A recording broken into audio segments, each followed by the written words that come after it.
Latest technology courses, best infrastructure మరియు అద్భుతమైన placements. Engineering లో మీ best choice Avian institute of engineering and technology, Ibrahimpatnam.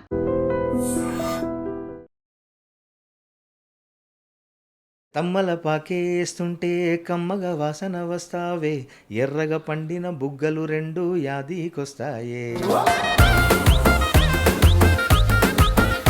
నానజోబిలో 150 రూపాయలు దొంగతనంగా తీసుకొని ట్రైన్ ఎక్కి హైదరాబాద్కి వచ్చి ఆయా షేర్ అంటూ కాళ్ళు ఎగరేసుకొని తిరిగే స్థాయికి ఎదిగిన కాసర్ల శ్యామ్. ఈ మాట ఎన్టీఆర్ గారు కూడా, జూనియర్ ఎన్టీఆర్ ఒక వేదిక మీద కూడా అన్నారు. కాసర్ల శ్యామ్ పాటల్లో మట్టి పరిమళం కనిపిస్తుంది నాకు అని.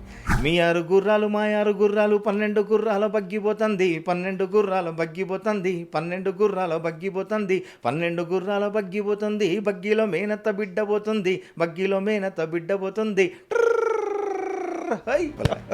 ఆ మట్టి పాటలో ఉండే అందం సార్. అది ఆయా షేర్ పాట ఎన్ని రోజులు పట్టింది సార్ మీకు? ఇప్పుడు సవారీకి దొరుకు బిడ్డ, శవాలే లేస్తాయి బిడ్డ అనేది నేను స్టూడియోలో రాసా. ఇది ఓకే. బైబుల్ తీసి మెడల వేసి ఆడుతాం బిడ్డ. నాకు ఆ జడల్ క్యారెక్టర్ చెప్పాడు నాకు. అది విపరీతంగా ఒక యోధుడు అంతే. ఆ క్యారెక్టర్ వీరుడు, అంత నలిగిపోయిన ఒక క్యారెక్టర్ ఒక స్థాయికి ఎవ్వడు లేడు. మనం చచ్చిన పర్లేదు, ఎవ్వడు మనం ఏం చేయడు. నాకు బాగా గుర్తు, ఒక ఇంటర్వ్యూలో చెప్పారు మీరు 30 రూపాయల కోసం కూడా ప్రదర్శించిన రోజు ఉందని. అవును. అట్లా ప్రోగ్రామ్ ఇస్తుంటే మెల్లిగా వచ్చి మాకు ఇట్లా గోగేవాడు. అన్న ఒక్కరికి భోజనం సెట్ అయింది. భోజనం దొరకకపోతే సార్? దొరకకపోతే పస్తాయి. ఆ ఊరు పల్లెటూరు పాట సార్. ఒక్కసారి అది మీకు నచ్చిన పంతులు ఎక్కడైనా సరే పాటగా ఒకసారి పాడండి సార్. కోలో నా పల్లె కోడి కూతల్లే, ఒల్లిరుసుకుందే లాగదూడల్లే, యాప పుల్లలా చేదు నమిలిందే, రామ రామ రామ రామ, తలకు బోసుకుంది నా నేల తల్లే, అలికి బోసుకుంది ముగ్గు సుక్కల్నే, సద్ది మూటల్నే సగబెట్టుకుందే, బాయి గిరక నా పల్లె. నాకు ఆ రోజు జాతీయ అవార్డు అనౌన్స్ చేసినప్పుడు కూడా ఇమ్మీడియట్లీ సినిమా రంగం నుంచి నాకు వచ్చిన ఫోన్ ఎవరిదంటే బాలేబాబు. బలగం రిలీజ్ కాకముందు వరకు వేణు అంటే కమెడియన్ వేణు. అవును. ఇంతే ఆయన గుర్తింపు. వేణు గారు వచ్చి మీకు ఇన్పుట్స్ ఇస్తున్నప్పుడు మీరు వేణు గారిని ఎలా చూశారు? నా ఫోన్లో కూడా వేణు కమెడియన్ అని ఉండేది సార్. నేను సినిమా ఎప్పుడైతే నాతో డిస్కస్ చేస్తున్నాడో అన్నకు చెప్పా ఈ మాట. అన్న మీ నెంబర్ చూడండి, వేణు కమెడియన్ ఉంది కదా, ఇప్పుడు చూడండి నేను వేణన్న అని మార్చాను.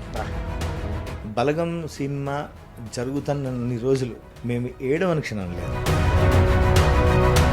ఆ పాటలో ఎప్పుడైతే ఆ చెల్లెలు వర్షన్ స్టార్ట్ అవుద్దో, చెల్లిని కడుపులో పెట్టుకొని కాచుకొని రా చెల్లి జాగ్రత్త అని చెప్తున్నప్పుడు, ఎండి బంగారాలు ఎన్ని ఉన్నా పుట్టినింటి ఎల్లిపాయ కారమే ఆడవాళ్ళకు ఇష్టం బిడ్డ.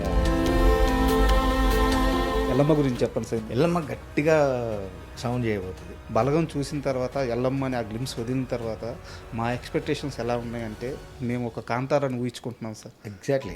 మీరు అంటే రైట్ వేలో ఉన్నారు.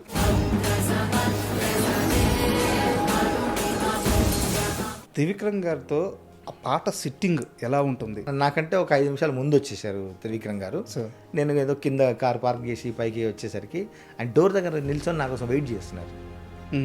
నేను అయ్యో లేట్ అయిపోయాను అని అంటారేమో అని పోతే, ఆయన వెళ్తే అసలు ఫస్ట్ 2 చేతులు ఇట్లా చాపాడు. ఆయన చాపి దగ్గర రాగానే గట్టిగా పట్టుకొని, నాకు పాట గురించి వద్దు, సినిమా గురించి వద్దు, తెలంగాణ ప్రజల కష్టం గురించి, ఆ జాతి అనుభవించిన నరకం గురించి, వాళ్ళు అక్కడి నుంచి ఎదురు తిరిగిన తీరు గురించి ఏదైనా మీ నోటి నుంచి ఒక 2 మాట్లాడాలనుకుంటున్నాను సార్. బతుకమ్మ అనేది ఎంత దివ్యమైన పండుగ, ఎంత విశిష్టమైన పండుగ. అట్లాంటి బతుకమ్మని బట్టలు విప్పి ఆడిచ్చారు అనేది అంతట్లా కళ్ళ కట్టినట్టుగా. అప్పుడు ఆయా షేర్ రిలీజ్ అయిన తర్వాత ఇండస్ట్రీలో రెమ్యునరేషన్స్ పరంగా బిగ్గెస్ట్ రెమ్యునరేషన్ ఒక్క మాత్రం నేను చెప్పాలను, నా రెమ్యునరేషన్ పెంచడంలో ఒక దర్శకుడు ఉన్నారు. ఆయన నేను ఎప్పుడూ మర్చిపోను. ఎవరు సార్?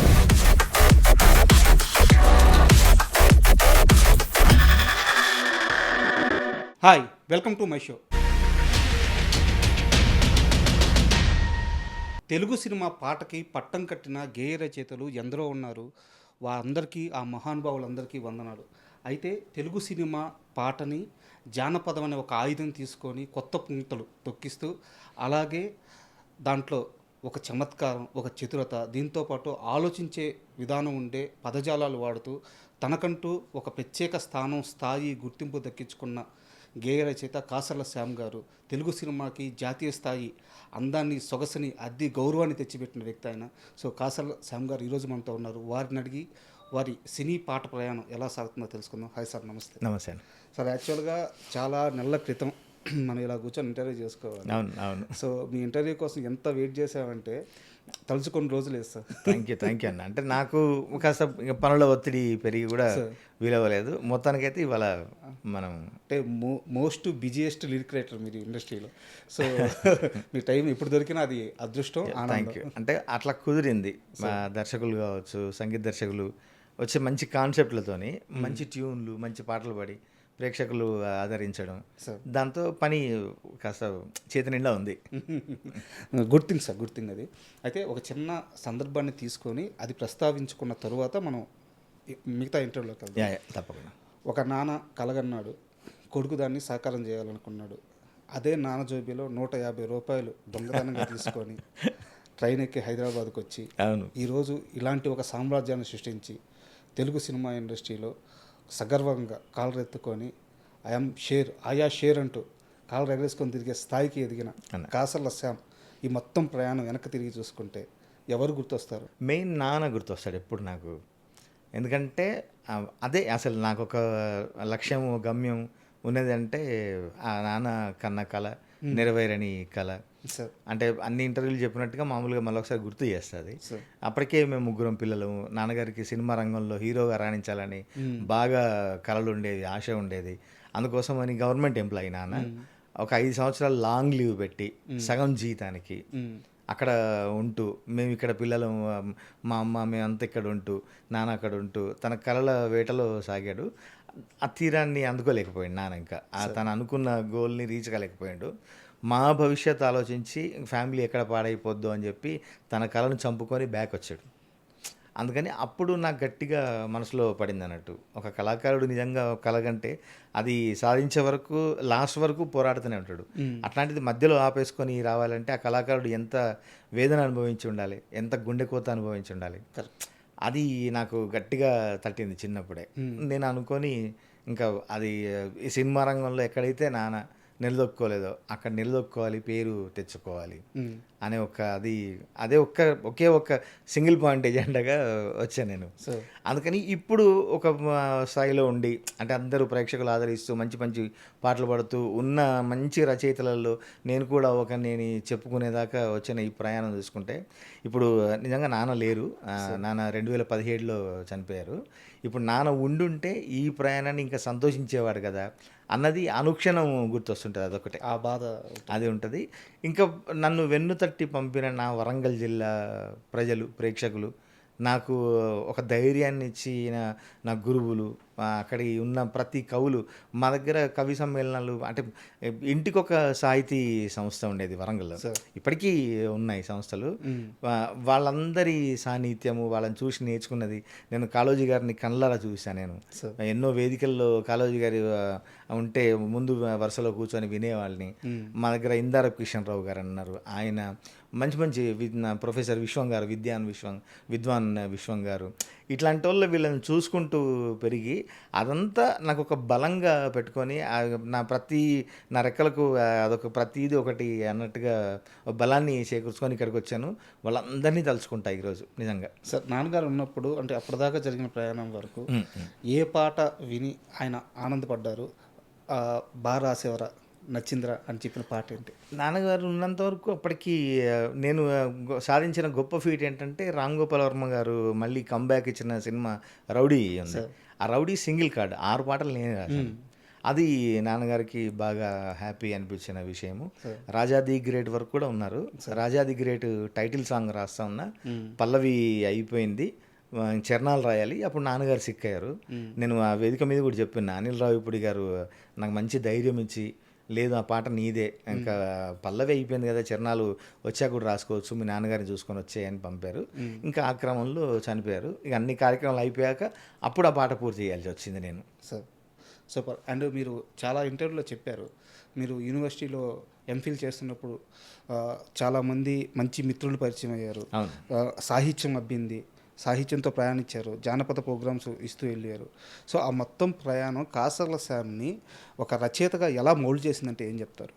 ఇప్పుడు ఈరోజు ఖచ్చితంగా నన్ను నమ్మిన దర్శకులు, నన్ను నమ్మిన సంగీత దర్శకులు వాళ్ళు అనే మాట, నాకు ఈ మాట ఎన్టీఆర్ గారు కూడా, జూనియర్ ఎన్టీఆర్ ఒక వేదిక మీద కూడా అన్నారు, కాసర్ల శ్యామ్ పాటల్లో మట్టి పరిమళం కనిపిస్తుంది నాకు అని.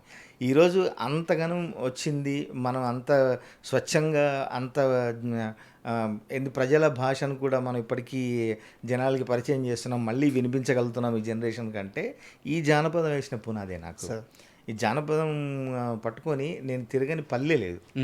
నేను పల్లెలో పుట్టకపోయినా పల్లెలోనే పెరిగా, పల్లెలోనే బతికా నేను. అసలు ఒక్కొక్క టైంలో మేము కార్యక్రమాలు చేసినప్పుడు మా టీంలో ఒక 10 మంది ఉంటే ఆ టీం లీడర్ ఎవడైతే ఉండేవాడో ఊర్లలో వెళ్ళి ఒక్కొక్క ఇంట్లో చెప్పొచ్చేవాడు, అమ్మ ఒకరికి భోజనం దొరుకుతుందా మీ ఇంట్లో అని. అట్లా ప్రోగ్రామ్ ఇస్తుంటే మెల్లిగా వచ్చి మాకు ఇట్లా గోకేవాడు, అన్న ఒక్కరికి భోజనం సెట్ అయింది, వీళ్ళు ప్రోగ్రామ్ నడిపిస్తూ ఉంటారు, నువ్వు వెళ్ళి భోజనం చేసిరా, ఆ తర్వాత మళ్ళీ వచ్చి నువ్వు జాయిన్గా ఇంకొకరిని పంపిస్తాను. భోజనం దొరకకపోతే సార్? దొరకపోయేది ఊర్లలో, దొరకపోతే పస్తే అంతే. ఇంకేదో ఎక్కడో మళ్ళీ వేరే ఊరికి వెళ్ళినప్పుడు, లేకుంటే ఏ హోటల్లో ఉన్నో కాకాబట్టి ఒకరికి పాపం ఆడోళ్ళు ఉన్నారు వీళ్ళు ఉన్నారు అని చెప్పి బతిలాడి పెట్టేవాళ్ళు. ఇంకా ఎవరో ఊర్లో సర్పంచ్ వాళ్ళు వీళ్ళు అంటే ఇంకా ఆ రోజు పండుగే. ఏ కోడిగుడ్డు కూర పెడితే ఆ రోజు పండుగ అన్నట్టు. కోడిగుడ్డు కూర పెడితే పండుగ అట్లా తిరిగే వాళ్ళం.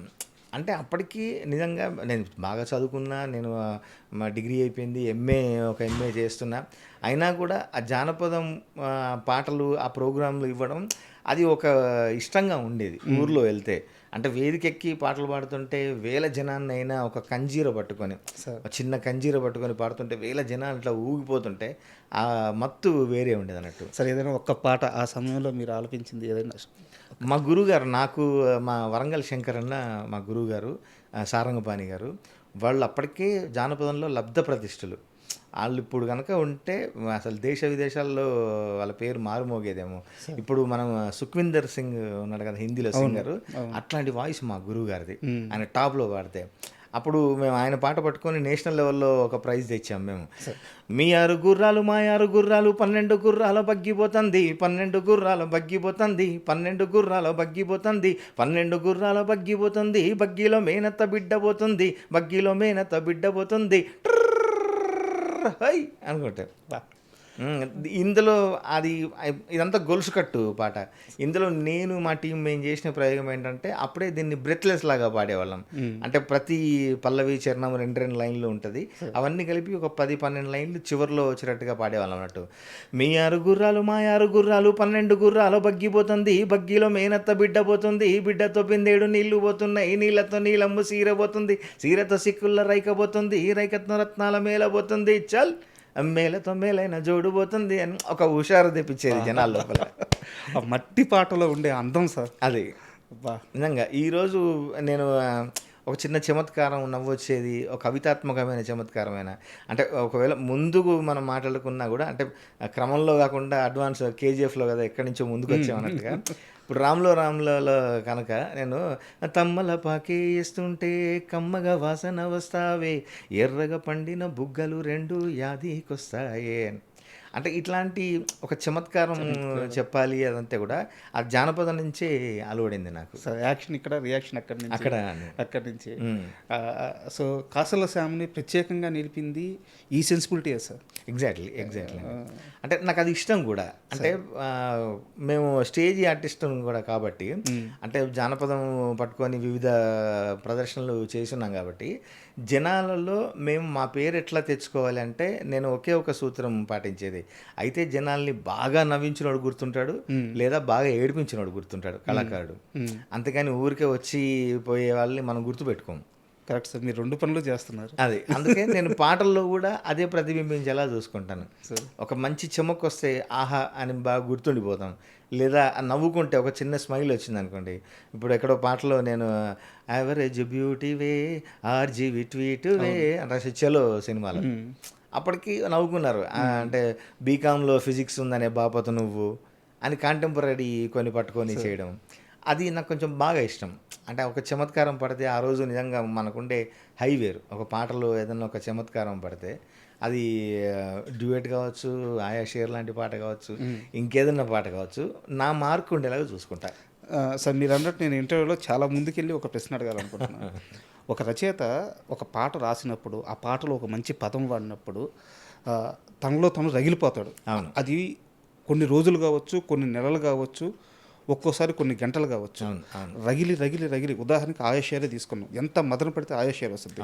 ఆ పీక్స్కి వెళ్ళిన తర్వాత పాట అయిపోయిన తర్వాత ఎలా కూల్ డౌన్ అవుతారు, ఎలా కామ్ డౌన్ అవుతారు, ఆ ప్రాసెస్ ఏంటి, మళ్ళీ కాసల యథాస్థితికి ఎలా వస్తాడు? నిజంగా మీరు అన్నట్టు ఆ హై కొద్ది రోజులు ఉంటుంది ఆ పాటలో ఉండి, మిగతా పాటలు రాస్తుంటే కూడా దాని ఇంపాక్ట్ చూపిస్తుంది. నిజానికి జనాలు కూడా అంటే అడిగేది కూడా ఇప్పుడు నా పాట నాకే చెప్తూ రిఫరెన్స్ ఇస్తూ ఆయా షేర్ లాంటి పాట కావాలి మాకు అంటే దాని ఇంపాక్ట్ చాలా రోజులు ఉంటుంది. అప్పుడు ఇంకా ఏం చేసామంటే మనం రాసిన పాటలే మంచి విషయాలు లేకుంటే వేరే వాళ్ళ పాటలో ఉన్న చమత్కారాలు అవన్నీ గుర్తు చేసుకొని దాన్ని మళ్ళీ మనం ఇంటూ ద యాక్ట్ వచ్చేటట్టుగా మనం మార్చుకోవడమే. కానీ కొద్ది రోజులు మాత్రం ఆ హై ఉంటుంది. కలిసిన ప్రతి ఒక్కళ్ళకు చెప్పుకొని అసలు ఆ లైన్ పడింది, అబ్బా ఆ లైన్కి రెస్పాన్స్ ఉంది అని ఇట్లాంటివి ఖచ్చితంగా ఉంటాయి. ఆయా షేర్ పాట ఎన్ని రోజులు పట్టింది సార్ మీకు? ఆయా షేర్ అదే ఇమ్మీడియట్లీ ఫస్ట్ ఒక వెర్షన్లోనే అయింది. మెరుగులు దిద్దుకుంటూ ఇంకొక 1 వీక్ అంటే కొన్ని అక్కడికక్కడ రాయడం జరిగింది. అనిరుద్ధ్ కూడా బాగా దాని పాటని ఫస్ట్ అనుకున్న దానికి మెరుగులు దిద్దుకుంటూ పోయాడు. ఇప్పుడు సవారీకి దొరుకు బిడ్డ శవాలే లేస్తాయి బిడ్డ అనేది నేను స్టూడియోలో రాసా. ఇది ఓకే.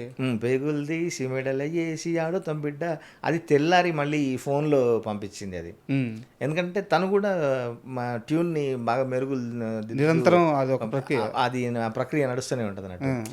అంతా అయిపోయిన తర్వాత మళ్ళీ శ్రీకాంత్ డైరెక్టర్ నాకు ఫోన్ చేసి అనిరుద్ధ్ ఇంకొక చిన్న బిట్టు మార్చుదామన్నాడు, ఇది పంపాడు, దీనికి రాసి పంపమన్నాడు. అంటే అప్పుడు పేగులు తీసి మెడలు వేసి ఆడుతాం బిడ్డ అని మళ్ళీ రాసి పంపా తెల్లారి. అది ఇట్లా నడుస్తూనే ఉంటుంది. సూపర్. అండ్ మళ్ళీ కాస్త ముందుకు వస్తాను. మీరు సినిమా పాట రాసే ముందు ఈ జానపద ప్రదర్శనలు ఇచ్చే ముందు నాకు బాగా గుర్తు, ఒక ఇంటర్వ్యూలో చెప్పారు మీరు 30 రూపాయల కోసం కూడా ప్రదర్శించిన రోజు ఉందని చెప్పేసి. అక్కడి నుంచి సినిమా పాట రచయితగా అవ్వాలని కాన్స్టెంట్గా ఒక నిర్ణయం తీసుకొని బలంగా కూర్చున్న ఆ సందర్భం ఉంటుంది కదా, దానికి ఒక ఉత్ప్రేరకం ఉంటుంది కదా, కారణం ఏ కారణం, ఏ సందర్భం, ఎందుకు ఇంకా సినిమా పాటను సీరియస్గా తీసుకోవాలనిపించిన ఆ క్షణం ఏంటి? అంటే అది రావడానికి కూడా మళ్ళీ కారణం మా నాన్నగారే. ఫస్ట్ అతను ఆర్టిస్ట్ కాబట్టి అందరూ ఆర్టిస్ట్ కొడుకు కాబట్టి నువ్వు కూడా ఆర్టిస్ట్గా అని చెప్పి అనేవాళ్ళు. కానీ మా నాన్నగారు చెప్పిందంటే అప్పుడున్న పరిస్థితులు బట్టి ఈ మనం ఆర్టిస్ట్గా పోవాలంటే మనకంటూ పరిచయాలు లేకుంటే ఒక డబ్బు బ్యాక్గ్రౌండ్ ఒక గాడ్ ఫాదర్ కావాలి. అది మనం నిలదొక్కునే పరిస్థితులు లేవు మనకి.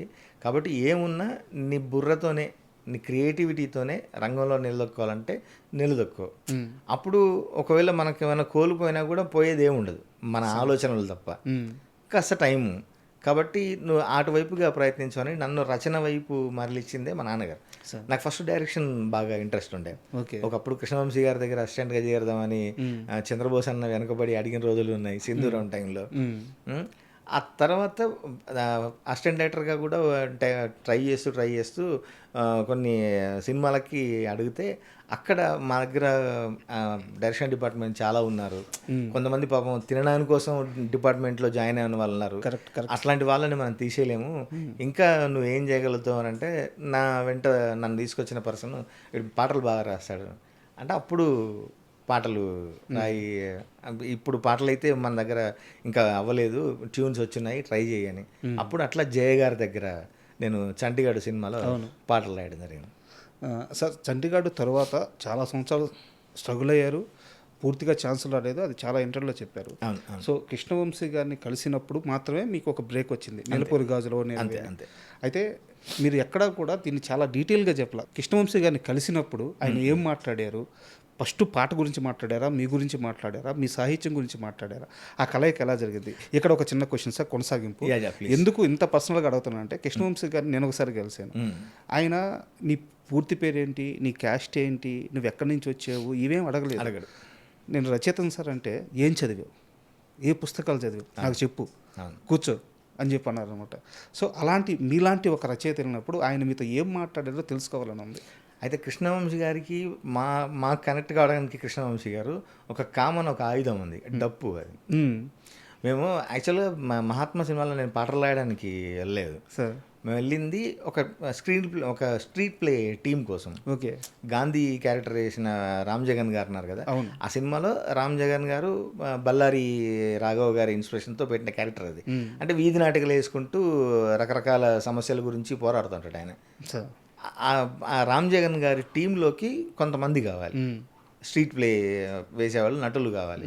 వెతికితే అప్పుడు సిటీలో the best street play team మాదే. ఓకే. ఎందుకంటే మేము జానపదంతో పాటు నేను తెలుగు యూనివర్సిటీలో ఎంఏ ఎంఫిల్ జానపదం చదివినప్పుడు నాకు నటులతో పరిచయం ఉండేది. అంటే థియేటర్ ఆర్ట్స్ ఉన్న వాళ్ళు నాకు చాలామంది ఫ్రెండ్స్ ఉన్నారు. వాళ్ళతో కలిసి నేను వీధి నాటికలు రాసి ప్రదర్శించేవాళ్ళం. ఓకే. అట్లా ప్రతి సమస్య మీద, వరకట్నం మీద, మద్యపానం మీద, వాటి మీద వీటి మీద ఇట్లా స్ట్రీట్ ప్లేలు చేసేవాళ్ళం అన్నట్టు.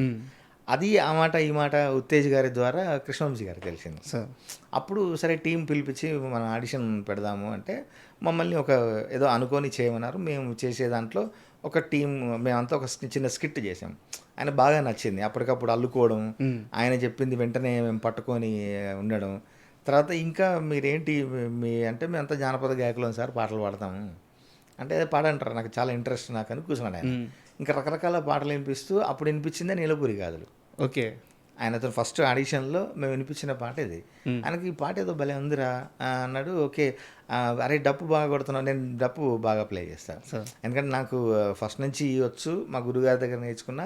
తర్వాత మళ్ళీ నా స్టడీలో కూడా ఒక భాగం, జానపదంలో కూడా మాకు వాద్యకళలు కూడా ఉంటాయి, డప్పులు. సూర్య భగవంతరావు గారని పాపం చనిపోయారు గురుగారు, ఆయన నాకు డప్పు నేర్పించేవాళ్ళు. అట్లా నేను ప్లే చేస్తుంటే చూసాను. అంటే నేను కొంచెం మిగతా వాళ్ళకంటే మనకు రికగ్నేషన్ ఎక్కువ ఉండాలి, మన మీద ఫోకస్ ఉండాలని నేను కొట్టే దాంట్లో కొంచెం కొన్ని స్టైల్స్ చేసేది అన్నట్టు నేను. అంటే మామూలుగా అందరు డప్పు పట్టుకొని దాన్ని ఒక కసిగా కొట్టడం అది కొట్టడం అంటే నేను స్టైలిష్గా కొట్టేది కాస్త. ఆయన దృష్టి నా మీదే ఉండేది. అంటే డప్పు బాగా కొడుతున్నాడు, నాకు నేర్పిస్తావా నువ్వు డప్పు? నేర్పిస్తాను సార్ అని అట్లా ఆయనతో క్లోజ్ అయ్యాం. క్లోజ్ అప్పటి వరకు అసలు పాటల గురించి నేను చదివింది ఏంది, నేను ఏం బుక్స్ చదివాను అసలు ఏమీ నాకు తెలియదు. ఇంకా మేము 11 రోజులు ఇందిరమ్మ ఇంటి పేరు కాదుర గాంధీ అనే సాంగ్, ఆ సాంగ్లో ఉంటాము, నేను నా టీం ఉంటాం అక్కడ. అప్పుడు నాకు ఇంకా హెయిర్ ఫుల్ అబ్జర్వ్ చేయలేదు సార్. అబ్జర్వ్ చేస్తాను, నేను కనిపిస్తాను. నేను ఓకే. అందరూ ఒకలా చేస్తుంటారు, నేను ఒక్కనే ఒకలా చేస్తుంటా డ్యాన్స్. అంటే నాదంటే ఒక వేరే స్టైల్ ఉంటుంది. అప్పుడు పరిచూరి వెంకటేశ్వరరావు గారు కూడా నన్ను కోపడ్డారు, అందరిలా చేయరా, నువ్వేంటి సపరేట్ చేస్తున్నావు అని. వెంకటేశ్వర గారు అంటే శ్రీకాంత్ అన్న ఉండి, లేదు వాడి స్టైలే అంతా, వాడు కొంచెం చేస్తాడు కానీ అరే కలుపుకొని చేయరా, యూనిఫామ్గా ఉండాలి అని చెప్పాడు నాకు. కృష్ణవంశీ గారు కూడా మొత్తం మేము 11 మంది టీం. మేము ఆ టీంలో ఎవరి పేరు ఆయన గుర్తులేదు. ఏమన్నా శ్యామ్, అరే ఆ శ్యామ్ అండ్ గ్రూప్ని పిలవంటారా, అరే అని పిలవంటారా శ్యామ్, నేను అక్కడ మొత్తం ఇంక ఇది అన్నట్టు. ఆ గ్యాపుల్లో పాటలు వినిపించేవాళ్ళం. అన్నీ షార్ట్ సెట్టింగ్కి అన్నీ సెట్ చేస్తుంటారు కదా, లైటింగ్ అంతా చేసి ఆ టైం ఉంటుంది కదా, ఆ గ్యాపుల్లో రకరకాల పాటలు వినిపించేవాళ్ళం. ఆ 11 రోజులు ఆయన నీలపురి గాథలు ఖచ్చితంగా పాడించుకునేవాడు. పాడించుకొని ఆయనకు బాగా నచ్చి, అరే ఇది సినిమాలో పెడుతున్నారా మనం, మీరే పోయి పాడాలి అని చెప్పి ఇప్పుడు విజయ్ ఆంటోనీ గారు దాని మ్యూజిక్ డైరెక్టర్, ఆయన దగ్గరికి మమ్మల్ని పంపించి ఆ పాట పాడి రికార్డ్ చేయించారు.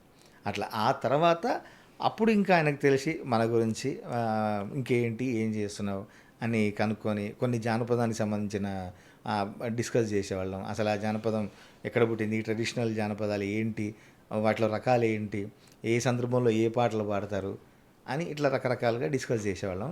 ఇప్పటికీ కలిసిన కృష్ణవంశీ గారు, వాడు వెరీ టాలెంటెడ్, వాడి దగ్గర కదిలిస్తే లోపల నుంచి ఊరుతుంది అని చెప్తారు. ఎవరికి మాట్లాడినా, ఎవరన్నా నా మిత్రులు మళ్ళీ కృష్ణవంశీ గారిని కలవడానికి వెళ్ళినప్పుడు ఖచ్చితంగా నాకు ఫోన్ చేస్తారు, నీ టాపిక్ కంపల్సరీ వస్తుంది కృష్ణవంశీ గారి దగ్గర, వాడు వేరే అంటాడు ఆయన. సార్ కృష్ణవంశీ గారు అంటే విద్వత్తు లేని మనిషిని ఆయన అంత తీవ్ర స్థాయిలో గుర్తుపెట్టుకునే మనిషి కాదు.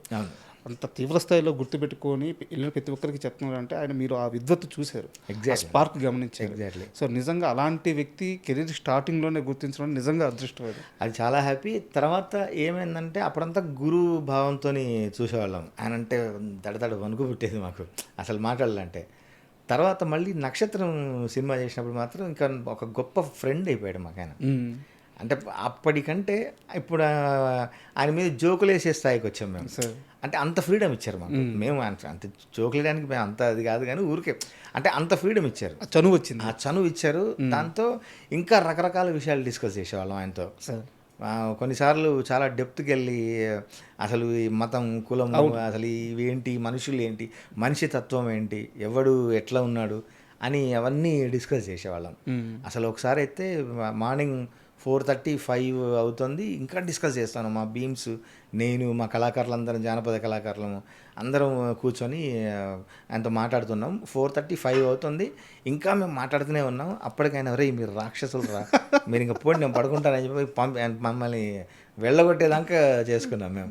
ఇంకా మీరు వెళ్ళండి రా, నేను పడుకుంటా, నేనే అనుకుంటే నాకంటే రాక్షసులు అని మీరు అని అంత అది ఇచ్చారు. సూపర్. అండ్ మహాత్మా తర్వాత సార్ మీ ప్రయాణం ఇంకా అక్కడి నుంచి కాస్త స్పీడ్ అందుకునే సమయం. బట్ అదే సమయంలో ఇండస్ట్రీలో సీతారామ శాస్త్రి గారు ఉన్నారు, అవును, చంద్రబోస్ గారు ఉన్నారు, ఉద్దండులు ఉన్నారు, రామజోగి శాస్త్రి గారు, భాస్కర్ భట్ల గారు, అనంత శ్రీరామ్ గారు తర్వాత వచ్చారు. అంటే ఇక్కడి నుంచి ఈ ప్రయాణం ఎవరితో కలిసి చేయాలో మీకు అర్థమవుతున్న క్షణం అది. అవును, ఎవరిని అంటే నేను పోటీ అనను కానీ బట్ ఆ స్థాయిలోనే రాయగలగాలి. ఎవరిని ఢీ కొట్టాలో తెలుస్తుంది. ఎప్పుడైనా కాస్తైనా భయపడడం కానీ ఆలోచించడం కానీ జరిగిందా? భయం ఏ కోశాన లేదు. ఎందుకంటే ఒక నమ్మకం ఉండేది, సాధించగలుగుతాను. ఎందుకంటే ఇంతమందిని మెప్పించగలుగుతున్నాము. బిఫోరే సినిమా ఇండస్ట్రీకి రాకముందే మనము రకరకాల పాటలు రాసుకొని రకరకాల మనస్తత్వాలు గల ప్రేక్షకుల ముందు ప్రదర్శనలు ఇస్తూ ఇంతమంది దగ్గర మనం నెగ్గుకొని రాగలుగుతాం. అప్పటికి ఒక జర్నీ ఉంది. అదొక గట్టి తోడుగా ఉంది, బలంగా, గుండె ధైర్యంగా ఉంది అన్నట్టు. మనం ఇంతమందిని మెప్పించగలిగాము అంటే పరిచయం లేని ఏ ఊరికో వెళ్ళి అక్కడ ఉన్న ప్రజలందరినీ మనం ఓన్ చేసుకొని వాళ్ళు మనను ఓన్ చేసుకొని అంతగా ప్రదర్శించి మెప్పించగలుగుతున్నాము అంటే ఖచ్చితంగా ఇక్కడ మనం సక్సెస్ అవుతాము అనేది ఒక నమ్మకం ఉండేది. భయం లేదు. మా నాన్నగారు చెప్పిన ఒక విషయం మాత్రం ఎప్పుడు నాకు తడతా ఉండేది. మా నాన్నగారు ఎప్పుడు అనేదంటే ఆయన నన్ను అప్పుడే వీడు ఒక స్థాయిలో ఉంటాడు అని ఊహించగలిగాడు ఆయన. మా నాన్నగారు నా స్ట్రగుల్స్ అవి ఇవి ఎప్పుడు నేను ఏం చెప్పకపోయేవాడిని. ఆయన ముందు నాకు ఇచ్చిన ఒకే ఒక సలహా ఏంటంటే, ఎప్పుడైనా రేపొద్దున నీకంటూ ఒక పేరు వస్తే, నీకంటే పైన వాళ్ళు నీకు ఏదైనా చెప్పినా, నీకన్నా కింద వాళ్ళు నిన్నేమన్నా అన్నా, నువ్వు ఎప్పుడు వినయంగానే ఉండాలి వాళ్ళ దగ్గర. నీ సంస్కారం ఎప్పుడు కోల్పోవద్దు. కింద వాడేవాడన్నా 4 రాళ్ళు వేస్తాడు, నవ్వి ఊరుకో. పైన వాడేవన్నా ఒరే నీ తప్పురా, నీకంటే పెద్ద స్థాయి ఉన్న వాళ్ళు అరే ఈ తప్పురా, ఇది రాంగ్ రాసావు నువ్వు, ఇట్లాంటి ప్రయోగాలు ఉండవు, ఇట్లా రాయాలి అని చెప్తే నేర్చుకో. కింద వాడిని నవ్వి వదిలేయి, పైన వాళ్ళ దగ్గర వినయంగా ఉండు. నీ సంస్కారాన్ని మాత్రం ఎప్పుడు కోల్పోకు. నువ్వు ఏ స్టేజ్లో ఉన్నా, నువ్వు ఎంత టాప్ పొజిషన్లో ఉన్నా, నువ్వు డౌన్ అయిపోయినా నీ సంస్కారాన్ని మాత్రం ఎక్కడ వదులుకోకు అని మాత్రం అది గట్టిగా చెప్పి పంపారు మా నాన్నగారు. ఒక ఆస్తితో సమానమైన మాట చెప్పారు. అది ఎప్పుడు నా వెంట ఉండేది. ఆయన ఇంకా అసలు అప్పుడు అది అవ్వలేదు కానీ పాపం వేటూరి గారు లాంటి వాళ్ళు వచ్చి ఏదన్నా అన్నారనుకో, నువ్వు వాళ్ళ దగ్గర బిరుసుగా సమాధానాలు చెప్పొద్దు, నువ్వు తల వంచుకొనే ఉండాలి అని ఇట్లా చెప్పేవాళ్ళు నాకైనా. బట్ వేటూరి గారు అంటే చాలా ఇష్టం లాగా ఉంది. ఇంటి గుమ్మంలోకి రాగానే ఎదురుగా పెట్టుకొని ఉన్నారు, అంటే రోజు చూసుకోవాలని. ఇది ఆయన నడిచి వచ్చారు మా ఇంటికి. ఎందుకంటే జాతీయ అవార్డు వచ్చిన తర్వాత అది గుర్తిస్తూ తునిలో వేటూరి గారి స్మారక కళాపీఠం ఉంది. వాళ్ళు గత 27 సంవత్సరాల నుంచి వేటూరి గారి స్మారక పురస్కారాలు ఇస్తున్నారు. 27 సంవత్సరాలుగా. అక్కడ రామజోగ శర్మ గారు ఆయన పేరు, పెద్ద ఆయన, 80 ఏళ్ళు పైబడి ఉంటాడు. ఆయన ఇప్పటికీ ఒక యువకుడిలాగా చేస్తూ వేటూరి గారికి పరమ భక్తుడు. ఆయన భక్తుడే ఇంకా అసలు. యాజ్ ఇట్ ఈజ్ ఆయన ఆహార్యం కూడా వేటూరి గారి లాగే ఉంటాడు. చూడ్డానికి వేటూరి గారిని చూస్తున్నట్టుగానే ఉంటుంది మనకు. ఆయన ఈ వయసులో కూడా అందరినీ వెతికి ప్రతిభ ఉన్న వాళ్ళని వేటూరి గారి స్మారక పురస్కారం ఇచ్చి సత్కరించుకుంటారు. ఈ సంవత్సరం అది నాకు రావడం, వేటూరి గారు మా ఇంటికి నడిచి రావడం లాగా అనిపించింది. వీళ్ళు ఆ సన్మానం కూడా చాలా ప్రత్యేకంగా జరుగుతుంది. అక్కడ బొకేలు ఉండవు, పూలదండలు వేస్తారు తప్ప బొకేలు ఇవ్వరు. బొకేల బదులు పుస్తకాలు ఇస్తారు. వచ్చిన ప్రేక్షకులందరూ ప్రతి ఒక్కరికి పుస్తకం ఇస్తారు. ఒక 150-200 పుస్తకాలు పుస్తక మాల చేసి ఒక ఆర్చ్ లాగా చేసి అందులో పుస్తకాలు పెట్టి ఆ మాల మనం పెట్టి వేటూరి గారిని చేతులు పెట్టి మనం సత్కరిస్తారు. అది మళ్ళీ వాళ్ళు ఆ మొత్తం పుస్తకాలు ఊరికే మనకు అక్కడ ఇవ్వడానికి కాదు, మనకు పంపడానికి మనతో సహా. ఇన్ని డబ్బాల్లో వేటూరి గారిని పెట్టి పుస్తకాలు పెట్టి పంపించారు మా ఇంటికి. నాకేమనిపించింది తెలుసా, సపరివార సమేతంగా ఆయన మా ఇంటికి వచ్చాడు అనిపించింది నాకు. సపరివార సమేతంగా ఆయన సాహిత్యంతో సాహిత్య సైన్యంతో నా ఇంట్లోకి వచ్చాడు అనిపించింది. అది అయిన 2 నెలలకే మళ్ళీ మన వైజాగ్లో ఆత్రేయ స్మారక కళాపీఠం వారు ఒక అవార్డు ఇచ్చారు ఆత్రేయ గారి పేరు మీద. నేను అదే చెప్పా, 2 గురువులు నా ఇంటికి వచ్చి కొలువు ఉన్నారు, నా ఇంట్లో కొలువు తిరగాలి, ఇంకా నాకేంటి. నాకు పిలిచితే పలికే పాటకి వాళ్ళకి పాట పిలిస్తే పలికేది, ఇప్పుడు నేను పిలిస్తే పలికేలాగా వాళ్ళు నాకు దగ్గరలో ఉన్నారు, అది గొప్ప ధైర్యం నాకు అని చెప్పాను ఆ రోజు వేదిక మీద. యాక్చువల్గా ఎంత బాగుందంటే సార్, ఇప్పుడు మీరు చెప్తున్నా కానీ దీనికంటే ముందే నేను ఇంట్లోకి రాగానే ఆ ఎక్స్పీరియన్స్ చూశాను. చుట్టూ చూడంగానే అవార్డులు ఉన్నాయి, ఎదురుగా వేటూరి గారు ఉన్నారు, పుస్తకాలు కనిపిస్తున్నాయి, అమ్మవారి ఫోటో ఉంది, ఒక రకమైన పాజిటివ్ ఎనర్జీ ఇల్లంతా కూడా సాహిత్య పరిమళం అంటారు కదా, అలా ఇంట్లోకి రాగానే అనిపించేసింది. నాకు అప్పుడే అర్థమైంది. సో మీరు చాలా జాగ్రత్తగా నీట్గా ఇది నా సైడ్ నుంచి ఇటు ఉంటే మా ఇంట్లో పూజలు విపరీతంగా జరుగుతాయి. మా మిస్సెస్ సార్ పక్కాగా అంత నిష్టగా, అసలు ఇంట్లో నాకు ఆ రోజు జాతీయ అవార్డు అనౌన్స్ చేసినప్పుడు కూడా మా ఇంట్లో పరిస్థితి ఎట్లా ఉండేనంటే, అంతకుముందు వారమే మన వరలక్ష్మి వ్రతం అయింది సార్. వరలక్ష్మి వ్రతం అయింది, నెక్స్ట్ శుక్రవారం రోజు అనౌన్స్ చేశారు. మా ఆవిడ పూజలు చేసుకుంటూ, శుక్రవారం కాబట్టి ఆ రోజు ఇంటి నిండా అంత సాంబ్రాణి పోగా, బయట మంచి దీపాలు అవి. నాకు ఎవరో ఫోన్ చేసి అనౌన్స్ చేస్తున్నారు చూడమంటే పరిగెత్తుకుంటూ వచ్చి పెట్టి కూర్చున్నాను. నేను ఇక్కడ ఇదే సోఫాలో కూర్చొని వింటున్నాను. అసలు ఎంత అంటే ఆ రోజు ఆ ఒక డివైన్ స్పేస్లో ఉన్న టక్కున అనౌన్స్ చేశారు బలగంకి జాతీయ అవార్డు అని. కానీ అసలు మీరు ఊహించారా? అసలు ఊహించలేదు. అనౌన్స్ చేసిన తర్వాత ఫస్ట్ ఫోను నాకు బీవీఎస్ రవి అన్న ఫోన్ చేశాడు. ఫస్ట్ కంగ్రాట్స్ అని చెప్పాడు. అన్న చెప్పిన తర్వాత ఇమ్మీడియట్లీ సినిమా రంగం నుంచి నాకు వచ్చిన ఫోన్ ఎవరిదంటే బాలేబాబుది. బాలేబాబు ఫోన్ చేసి, కాసర్ల గారు కంగ్రాట్స్ అండి మీకు. సార్ మీకు కూడా కంగ్రాట్స్ సార్, భగవంత్ కేసరి వచ్చింది అని చెప్పాను. బట్ ఆయనకు వచ్చింది అదే టైంలో ఆయన మీకు ఫోన్ చేసి నాకు ఫోన్ చేసి చెప్పడం. బాలయ్య గారు అసలు ఆయన టెక్నీషియన్స్కి, కవులకి, దర్శకులకి ఆయన ఇచ్చే గౌరవం వేరు.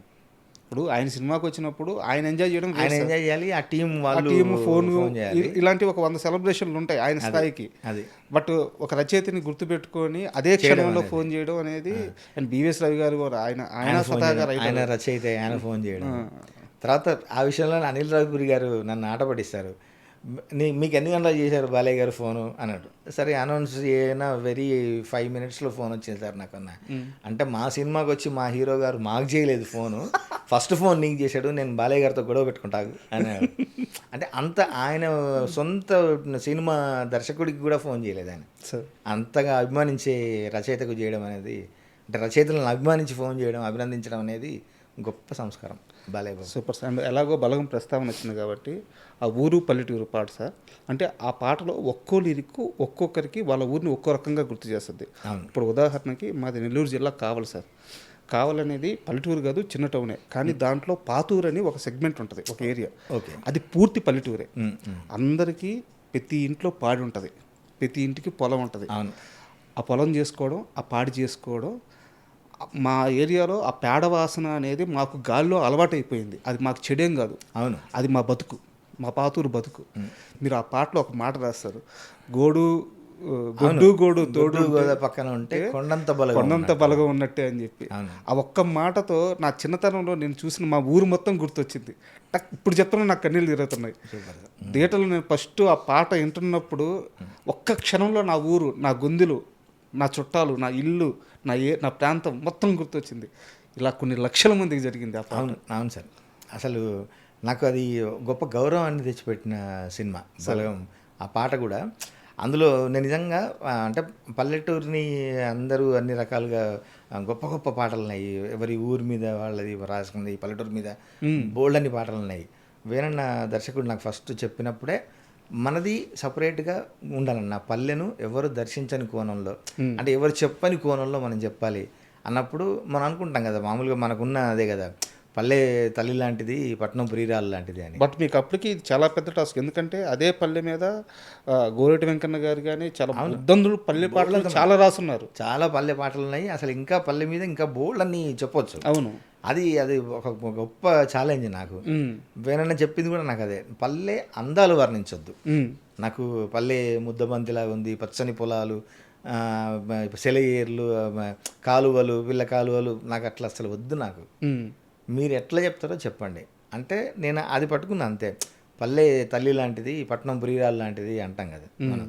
అందుకని అమ్మతత్వంలో అమ్మతత్వాన్ని చెప్తే ఎట్లా ఉంటుంది పల్లెలో అని చెప్పాము. అందుకని ఆ రాయడం కూడా తలకు పోసుకుంది నా నేల తల్లే అని. ఇక్కడ మనం అక్కడ తలంటూ అంటాం కదా, ఇక్కడ తలకు పోసుకోవాలి. తలకు పోసుకుని మనం కల్లాపి కల్లాపి చల్లడం అంటే నా నేల తల్లి తలంటూ పోసుకుంది అని. అలికి పూసుకుంది ముగ్గు సుక్కల్నే అని.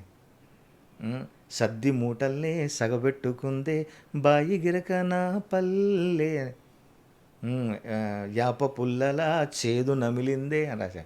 అసలు మీరు గమనిస్తే ఆ పల్లెటూరు, ఆ ఉదయము పల్లె ఎట్లా స్టార్ట్ అవుతుంది అనేది ప్రతి ఒక్క లైన్లో కనిపిస్తుంది. అసలు ఎత్తుకోవడమే కోలో నా పల్లె కోడి కూతల్లే ఒల్లిరుసుకుందే కోడెలాగల్లే అన్నా నేను. కోడెలాగ అంటే లేగదూడ, లేగదూడ అంటాం కదా, ఇక్కడ కోడెలాగ. లేగదూడ ఒల్లిర్చుకున్నట్టుగా పల్లె ఒల్లిర్చుకొని లేచింది. అది లేగదూడ ఒళ్ళు విరుచుకోవడం చాలా అందంగా ఉంటుంది, అంత చిన్నగా ఉండి. అవును, అట్లంది. తెల్లని పాలధారలల్లో పల్లె తెల్లారుతుంటుంది రానేసి. మీరు మనం పాలధారలు మనం చూస్తే సూర్యుని కిరణాలు ఎట్లా నిటారుగా పడుతుంటాయో పాలధారలు కూడా అట్లా పడుతుంది. అంటే ఆ పాలధారలు లాంటి సూర్యుని కిరణాలు పడుతూ ఉండగా నా పల్లె తెల్లారింది, లేగదూడలాగా ఒళ్ళు విరుచుకుంది అని రాశాను. ఒక్కసారి అది మీకు నచ్చిన పంతులు ఎక్కడైనా సరే పాటగా ఒకసారి పాడండి సార్. కోలో నా పల్లె కోడి కూతల్లే ఒల్లిరుసుకుందే లేగదూడల్లే యాప పుల్లలా చేదు నమిలిందే రామ రామ రామ రామ, తలకు పోసుకుంది నా నేల తల్లే అలికి పూసుకుంది ముగ్గు సుక్కల్నే సద్ది మూటల్నే సగబెట్టుకుందే బాయి గిరక నా పల్లె, ఏ తెల్లని పాలధారలల్ల పల్లె తెల్లారుతుంటదిరా, గుళ్ళోని గంటలు కాడెడ్ల మెడలోన జంటగా మోగుతూ ఉంటాయిరా, నాగలి భుజాన పెట్టుకుంటే దోస్తులు చెయ్యేసినట్టేరా, గొడ్డు గోదా పక్కన ఉంటే కొండంత బలగం ఉన్నట్టురా, చల్లగాలి మోసుకొచ్చేరా సేను చిలకలా ముచ్చట్లు, దారి పొడుగు చెట్ల కొమ్మలా రాలుతున్న పూల సప్పట్లు, గడ్డి మోపులు కాల్వ గట్టులు చెమట సుక్కల్లో తడిసిన ఈ మట్టి గంధాల ఊరు పల్లెటూరు, దీని తీరే అమ్మ తీరు కొంగులోన దాసిపెట్టి కొడుకుకిచ్చే ప్రేమ వేరు, ఊరు పల్లెటూరు దీని తీరే బిడ్డ తీరు, కండ్ల ముందే ఎదుగుతున్న సంబరాల పంట పైరు. ధన్యవాదాలు సార్. Thank you. అందులో నిజంగా మా అమ్మ ఏదైనా శుభకార్యాలకు ఏదైనా ఫంక్షన్లకు వెళితే అప్పుడు లడ్డూలు బాదుషాలు పెడితే వాళ్ళు తినకుండా కొంగులను కట్టుకొచ్చేవాళ్ళు సార్, కట్టుకొచ్చి పిల్లలకి ఇచ్చేవాళ్ళు. వాళ్ళు తినరు. అయ్యో నా పిల్లలు తింటారు కదా, మనం తింటే ఏంది తినకపోయింది ఏంది వాళ్ళ కోసమే కదా అని అది గుర్తొచ్చింది నాకు. అది రాసే పల్లె కూడా అదే కదా, మన కోసం అన్నీ కొంగులో కట్టుకొని మరి కొడుకుకు బిడ్డలకు ఇచ్చినట్టుగా అన్ని వనరులు మనకు అందిస్తుంది కదా అని.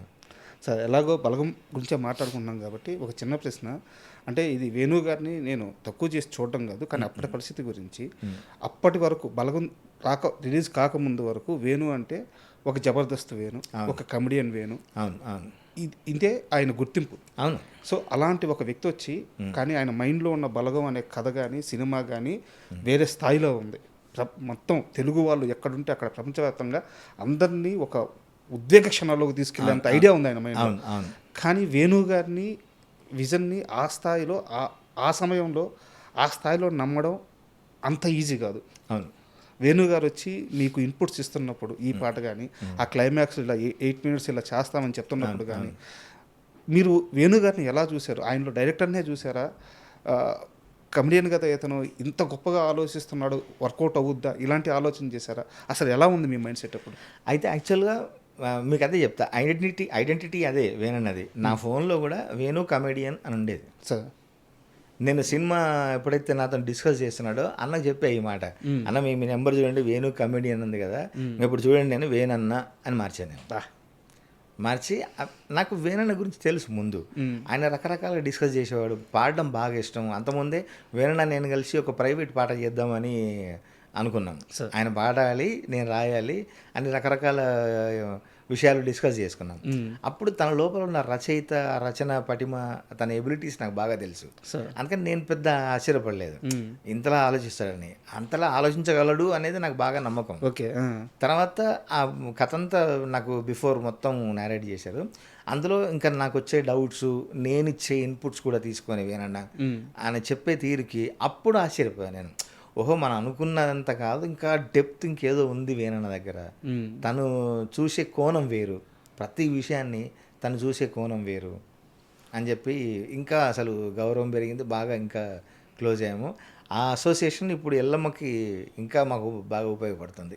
సార్, ఎల్లమ్మ గురించి ప్రశ్న ఉంది, ఇంకొక ప్రశ్న బలగం గురించి అడిగి ఎల్లమ్మ విషయం. ఓకే, అదే అంటే నిజంగా కూడా నాకు ఎందుకు బాగా ఉందంటే, మన ఈ పాడ్కాస్ట్ మనం ఒక ఫ్రేమ్లో రాసుకొని ఎక్కడి నుంచి వచ్చారు, ఏం చదివారు, మీ ఫస్ట్ సినిమా ఏంటి, ఇట్లా కాకుండా ర్యాండమ్గా ఒక మాట ముచ్చట్లాగా పోతుంది. అది హ్యాపీగా ఉంది నాకు. Thank you. మన ముందు వెనక ముందు స్క్రీన్ ప్లే నాన్ లీనియర్ ఏదైనా పర్లేదు, ఒక జర్నీ పోతుంది, అది మాట ముచ్చట సాగుతుంది, అది హ్యాపీ. సంవత్సరం రోజుల నుంచి ఎదురు చూస్తున్న క్షణం సార్ ఇది. అందుకనే నేను ఏది కూడా ప్రిపేర్ అవ్వకూడదు, అది చాలా జెన్యూన్గా ఉండాలి మీతో సంభాషణ అని నేను అసలు ఏది ఎగ్జాక్ట్లీ బాగుంది. And Balagam climax shooting sir, అంటే ఎందుకు ఈ ప్రశ్న అడుగుతున్నా అంటే పర్టికులర్గా ఆ పాట గురించి ఇప్పటిదాకా నేను కనీసం 20 సార్లు నేను ఉంటాను ఒక్క పాటని, 8 నిమిషాల పాటని చూసుంటాను. 20 సార్లు ఏడ్చాను. మీకు లైవ్ ఎగ్జాంపుల్, మా కెమెరామ్యాన్స్ ఇంటర్వ్యూకి వస్తా కార్లో ఓపెన్ చేశా, 2 నిమిషాలు వినగానే ఏడ్చేసి అమ్మో ఇది ఏడిపించేస్తుంది ఇప్పుడు వద్దురా అని చెప్పి పక్కన పెట్టేశా. మా కెమెరామ్యాన్ అడగండి, నేను ఏడవని క్షణం లేదు ఆ పాట విన్నప్పుడు.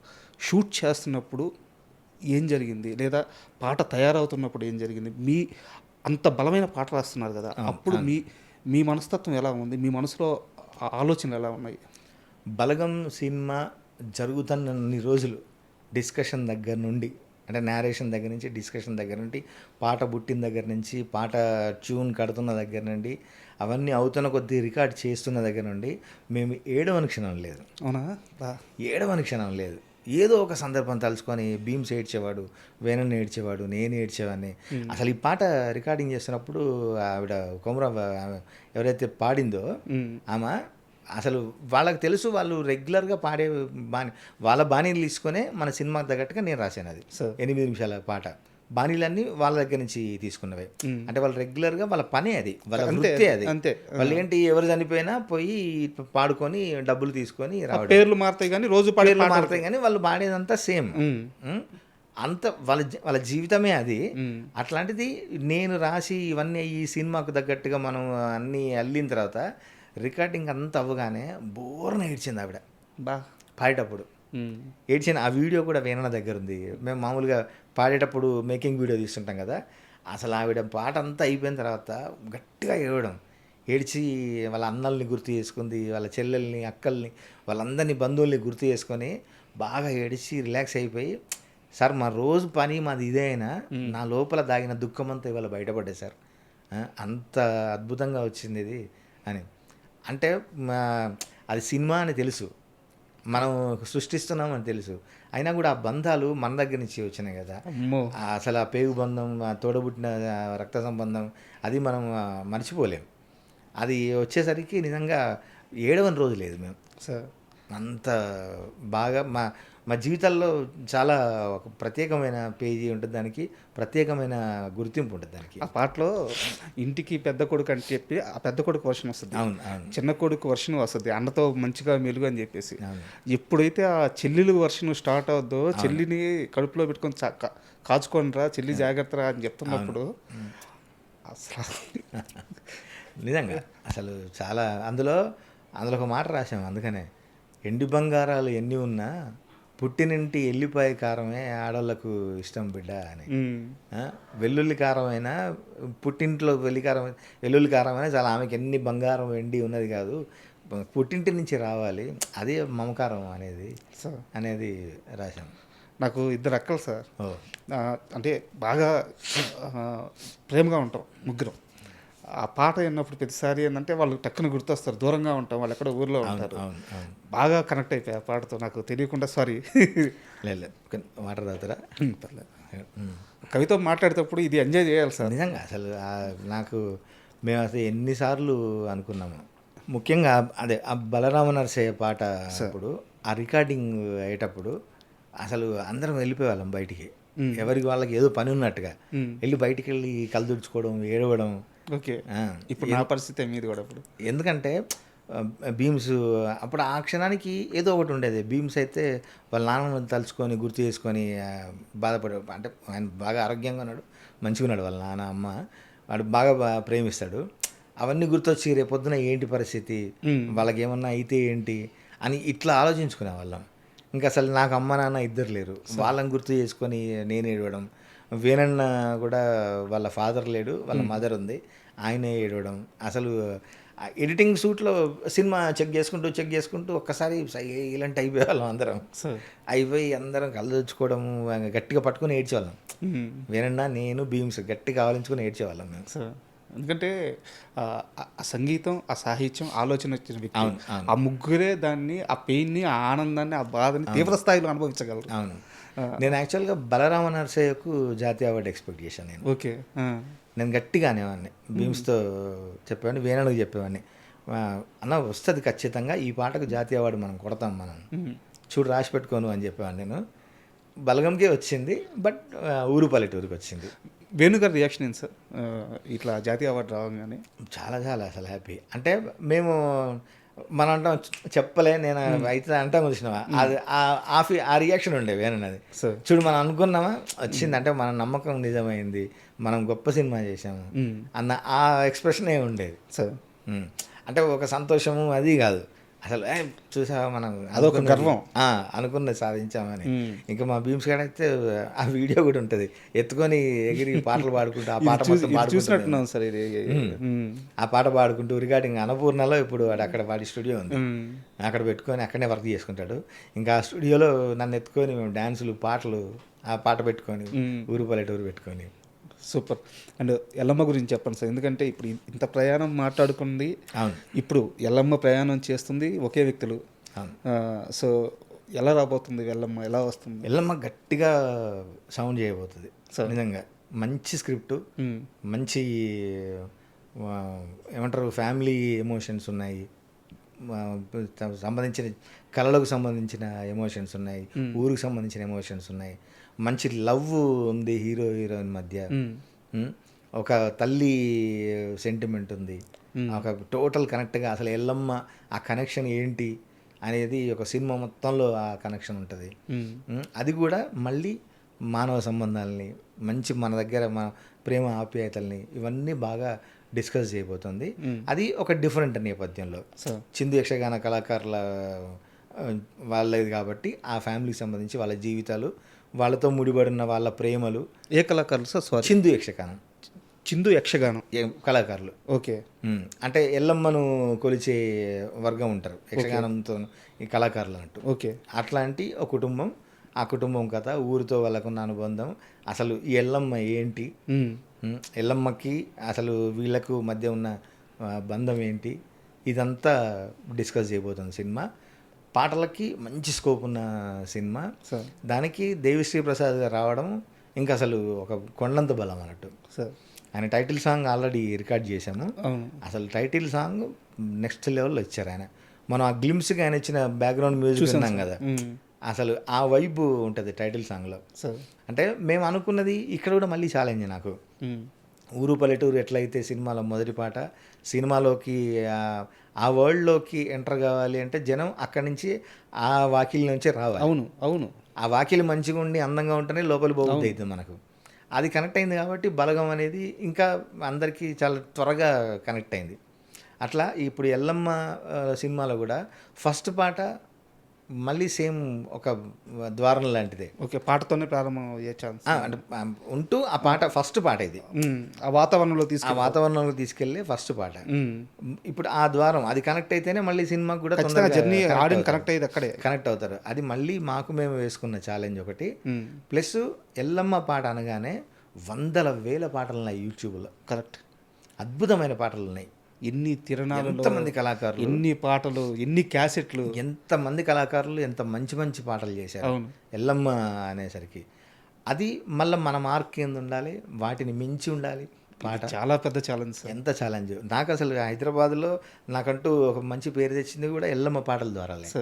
నేను ఇక్కడికి వచ్చి ప్రైవేట్ జానపదాలు అవి చేసేవాళ్ళం. డిస్కో రికార్డింగ్ కంపెనీ అని ఒక కంపెనీ ఉండేది మా ఫ్రెండ్ది, సునీల్ అని.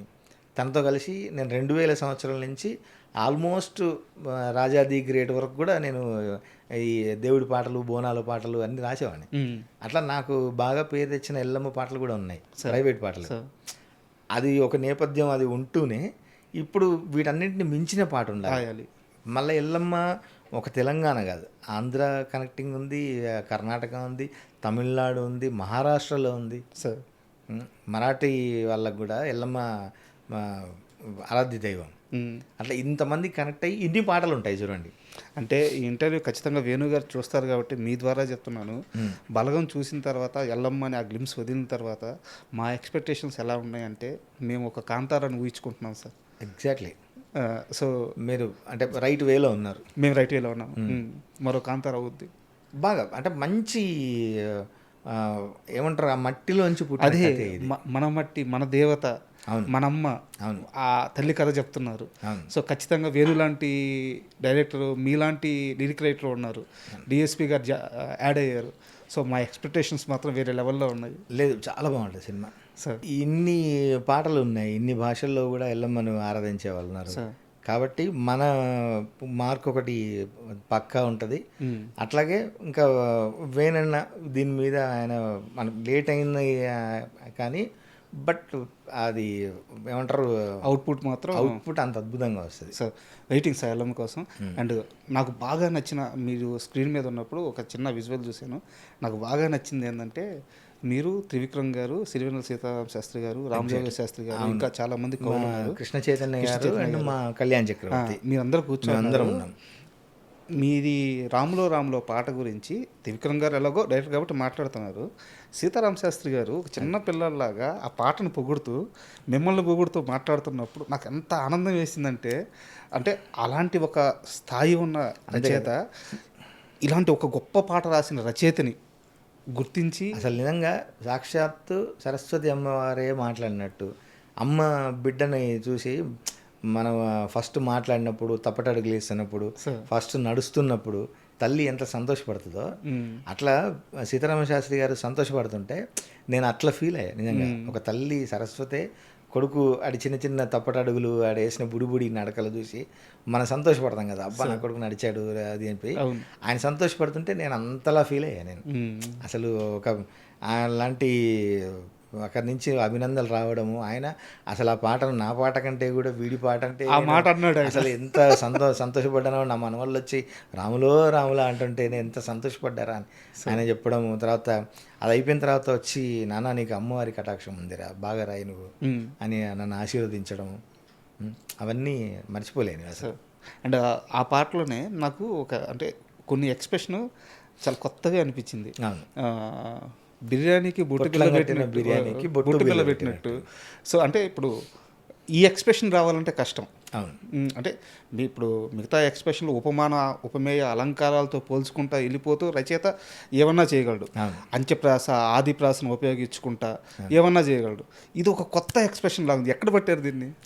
అంటే ఏదన్నా నిజంగా చెప్దామని ఒక విషయాన్ని చూసినప్పుడు మనం ఒక మనదైన కోణంలో దాన్ని వర్ణిస్తే ఎట్లా ఉంటుంది అనేది నాకు నిజంగా కూడా. అంటే ఆ బొట్టు అనేది కూడా నాకు చాలా ఇష్టం.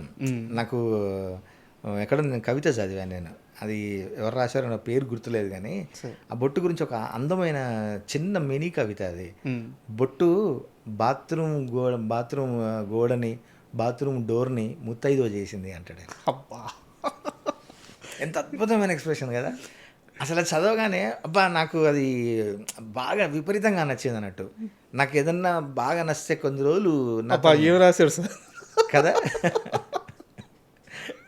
అసలు ఒళ్ళంతా ఒకసారి పులకరించిపోయింది. అది నాకు విపరీతంగా నచ్చిన ఎక్స్ప్రెషన్ అన్నట్టు. అందుకని అనుకోకుండా బొట్టు అనేది నా దాంట్లో పాటల్లో అది వచ్చేస్తుంది. అంటే నన్ను నిజంగా వెంటాడుతున్న ఎక్స్ప్రెషన్ కావచ్చు అది. అందులో పొట్లం కట్టిన బిర్యానీకి బొట్టు బిల్ల పెట్టింది అని రాస్తే మన బలగంలోనే పొట్టి పిల్ల నువ్వే నా గుండెకు నువ్వే బొట్టు బిల్ల అని రాశాను. మళ్ళీ అక్కడి నుంచి ఇంకేదో పాటలు రాశాను. తర్వాత మొన్న ఎర్రెర్ర బొట్టు దిద్ది ఎండి మేఘం మెరిసిందే అని గిర్ర గిర్ర గిర్ర అందులో అట్లా రాసరికి ఆ పాట విని మా కళ్యాణ్ చక్రవర్తి నాకు ఫోన్ చేసి ఒక మంచి కాంప్లిమెంట్ ఇచ్చాడు. అన్న నువ్వు అక్కడ బొట్టు దిద్దింది ఎండి మేఘానికి కాదన్నా, తెలుగు సినిమా పాటకి బొట్టు దిద్దావు నువ్వు అని. నాకు గొప్ప కాంప్లిమెంట్, అభినందన అయ్యేసరికి అది కూడా బాగా గుర్తుండిపోయింది నాకు. అట్లా ఇది అనుకోకుండా నన్ను వెంటాడుతున్న ఎమోషన్ బొట్టు. సార్ ఒకటి చెప్పండి, త్రివిక్రమ్ గారితో ఆ పాట సిట్టింగ్ ఎలా ఉంటుంది? ఏదన్నా ఒక చిన్న అనుభూతి కానీ మర్చిపోలేని జ్ఞాపకం కానీ ఏదైనా ఒకటి పంచుకోండి సార్. త్రివిక్రమ్ గారు ఫస్ట్ నేను అంతకుముందు ఇంటర్వ్యూలు చెప్పినట్టుగా నాకున్న ఒక చెడ్డ అలవాటు ఏంటంటే నేను ఫస్ట్ భయపడ్డం. అవతల వాళ్ళు ఏమనుకుంటారో, ఎంతటి వాళ్ళు అని వాళ్ళను గొప్పగా ఊహించుకొని నన్ను నేను నా ఇంట్రావర్ట్ అయిపోయి నన్ను నేను హింసించుకొని ఆ స్టేజ్లో ఉండేవాను యాక్చువల్గా. అక్కడి నుంచి నన్ను నేను గెలుచుకొని వచ్చాక నాకు సినిమా అవకాశాలు ఎక్కువైనాయి. నేను పాత లోకంలో ఉంటే ఇంకా త్రివిక్రమ్ గారు లాంటి వారి దగ్గరికి అసలు నేను చేరలేకపోయాను. అట్లాంటి నన్ను నేను గెలుచుకుంటూ వచ్చాను కాబట్టి ఒక చిన్న హెసిటేషన్, ఏదో చిన్న భయంతోనే పోయా ఫస్ట్. మనకున్న పాత అలవాటు కదా, ఎడిపోద్ది అది. చిన్న భయపడుతూనే వెళ్ళా. ఫస్ట్ మీటింగ్లోనే ఫస్ట్ మాటతోనే ఆయన శ్యామ్ గారు రండి, 4 సంవత్సరాల క్రితం మిమ్మల్ని వేదిక మీద కలిశాను లై సినిమాలో, అది బొమ్మోలే ఉందిరా పోరని, అసలు అద్భుతంగా రాశారండి, ఏం పాట అండి అది అని ఆ పాట గురించి మాట్లాడుతూ మనని ఆయన లోపల లాక్కున్నాడు. ఆయన ఫస్ట్ కూల్ చేసాడు. ఫస్ట్ అసలు పోగానే ఓహో ఈయన మనల్ని పొగుడుతున్నాడంటే మనం ఏదో ఆయన అక్కడ అంతవరకు వెళ్ళగలిగాము, పర్లేదు మనం భయపడొద్దు, ఈయన కూడా మనలాంటివాడే అని అనుకొని అప్పుడు ఓపెన్ అయ్యాను. ఓపెన్ అయిన తర్వాత ఇంకా అసలు ఆయనతో సిట్టింగ్ భలే ఉంటుంది. కవి అనేవాడు ఇది కవి సమయం అంటాడు ఆయన. ఆయనకు ఒక కవికి ఎంత విలువ ఇవ్వాలో, ఆ సమయానికి ఎంత విలువ ఇవ్వాలో, ఆ సమయంలో పుట్టే ఒక్కొక్క ఆలోచన, ఒక్కొక్క పదాన్ని ఎంతలా అభినందించాలో, దానికి ఎంత ఏకాంతం ఇవ్వాలో ఆయనకు తెలిసినంతగా ఇంకా మిగతా ఎవరికి తెలియదు అనడంలో అతిశయోక్తి లేదనుకుంటా నేను. ఎందుకంటే ఆయన స్వతహాగా రచయిత కాబట్టి, ఆయన స్వతహాగా కవి కాబట్టి ఒకరికి ఎంత విలువ ఇవ్వాలి అనేది ఆయనకు తెలుసు. తర్వాత ఒక ఎక్స్ప్రెషన్ ఏదన్నా పడితే ఆయన మనకిచ్చే అభినందన అసలు మనం ఎక్కడికో తీసుకెళ్తుంది. అది ఏదన్నా ఒకసారి చిన్న ఎగ్జాంపుల్ చెప్పండి సార్. నేను కొన్ని రాసినప్పుడు ఆ భీమ్లా నాయకులో రాశాను, నేను సందమామ రాశా. తర్వాత ఫస్ట్ అడవి గుసగుస అని ఒక సాంగ్ రాశాను. ఆ రెండిట్లో ఒక్కొక్క ఎక్స్ప్రెషన్ పడతా ఉంటే అసలు ఒకసారి వచ్చి ఎక్కువగా అప్పుడు తమన్ గారు హైత్లో ఉండేవాళ్ళు, ఒక రూమ్ నెంబర్ వాళ్ళ పర్మనెంట్ అన్నట్టు. అది ఫస్ట్ త్రివిక్రమ్ గారు, తర్వాత తమన్ గారు కంటిన్యూ చేశారు. అది ఒక ఎక్స్ప్రెషన్ ఏదో రాసిన తర్వాత నేను నాకంటే ఒక 5 నిమిషాలు ముందు వచ్చేసారు త్రివిక్రమ్ గారు. నేను ఏదో కింద కార్ పార్క్ చేసి పైకి వచ్చేసరికి ఆయన డోర్ దగ్గర నిల్చొని నా కోసం వెయిట్ చేస్తున్నారు. నేను అయ్యో లేట్ అయిపోయాను అని అంటారేమో అని పోతే, ఆయన వెళ్తే అసలు ఫస్ట్ 2 చేతులు ఇట్లా చాపాడు. ఆయన చాపి దగ్గర ఆయన గట్టిగా పట్టుకొని బాబా ఏం ఎక్స్ప్రెషన్ అండి, చెతకొట్టారు మీరు. అందులో చుట్టు చుక్కలు ఉన్నాయంటూ చూసి నువ్వు మురిసిపోకే ఓ సందమామ, నీ చిట్ట చివరి దారిలోన నీడగూడా తోడురాదే నా సందమామ. అంటే అహంకారాన్ని పడేయడానికి అబ్బా ఒక్క మాట చాలండి. ఆయన పట్టుకున్నాడు దాన్ని. ఏమీ రాదు నీ వెనక అని చెప్పడానికి ఎంత అందంగా చెప్పారు. నీ చిట్ట చివరి దారిలోన నీడ కూడా నీ తోడు రాదు అని చెప్పేది అని నన్ను అభినందించడానికి ఆయన డోర్ దగ్గరికి వచ్చి నిల్చోండి ఎదురు చూస్తున్నారు. నేను రాగానే గట్టిగా పట్టుకొని, తెలంగాణ కవిత్వంలో మనం ఒకప్పుడు అంతా ఎరుపుదనమే చూసాము. నాకు తెలిసిన కవులల్లో, మీరు నాకు ఇప్పుడు పరిచయమైన కవులల్లో మీరు ఇప్పుడే ఆకుపచ్చదనాన్ని, పచ్చదనాన్ని తెస్తున్నారు సార్. అంటే ఒక పాజిటివ్ వే ఉండే కవిత్వం, ఒక అప్పుడప్పుడు చిగురించే ఒక కవిత్వం అని చెప్పడానికి ఆయన వాడిన పదం అది. పచ్చదనం అనేవాడు కరెక్ట్ సార్. ఎందుకంటే ఇది ఒక 2 ఇంటర్వ్యూలో వాడున్నారు కాబట్టి నేను ప్రస్తావించకూడదు అనుకుంటాను. ఇంక నా వల్ల కావట్లేదు. ఆ రాములా పాటలోనే అంగీకి గుండి నేను పెట్టుకుంటుంటే పువ్వై పూస్తుంది అని చెప్పి అది ఫస్ట్ నాకు ఆ ఎక్స్ప్రెషన్ కొంతవరకు అర్థమైంది.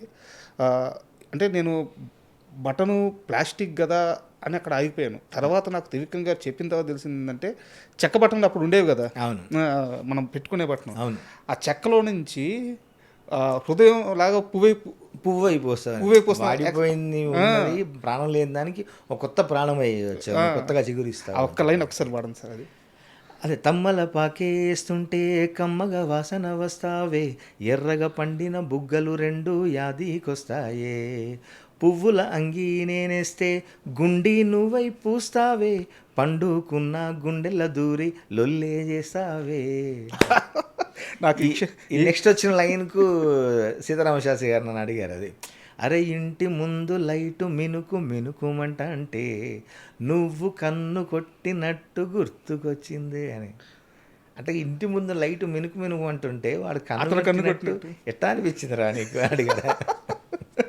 నాకు ఈ క్షణంలో ఎలా అనిపిస్తుంది అంటే నాకు ఒక చక్రవర్తిలాగా ఫీలింగ్ వస్తుంది సార్. ఎందుకంటే one of the biggest top lyric రైటర్తో ఎదురు కూర్చొని నాకు కావాల్సిన లైన్ అడిగి పాడించుకుంటాను.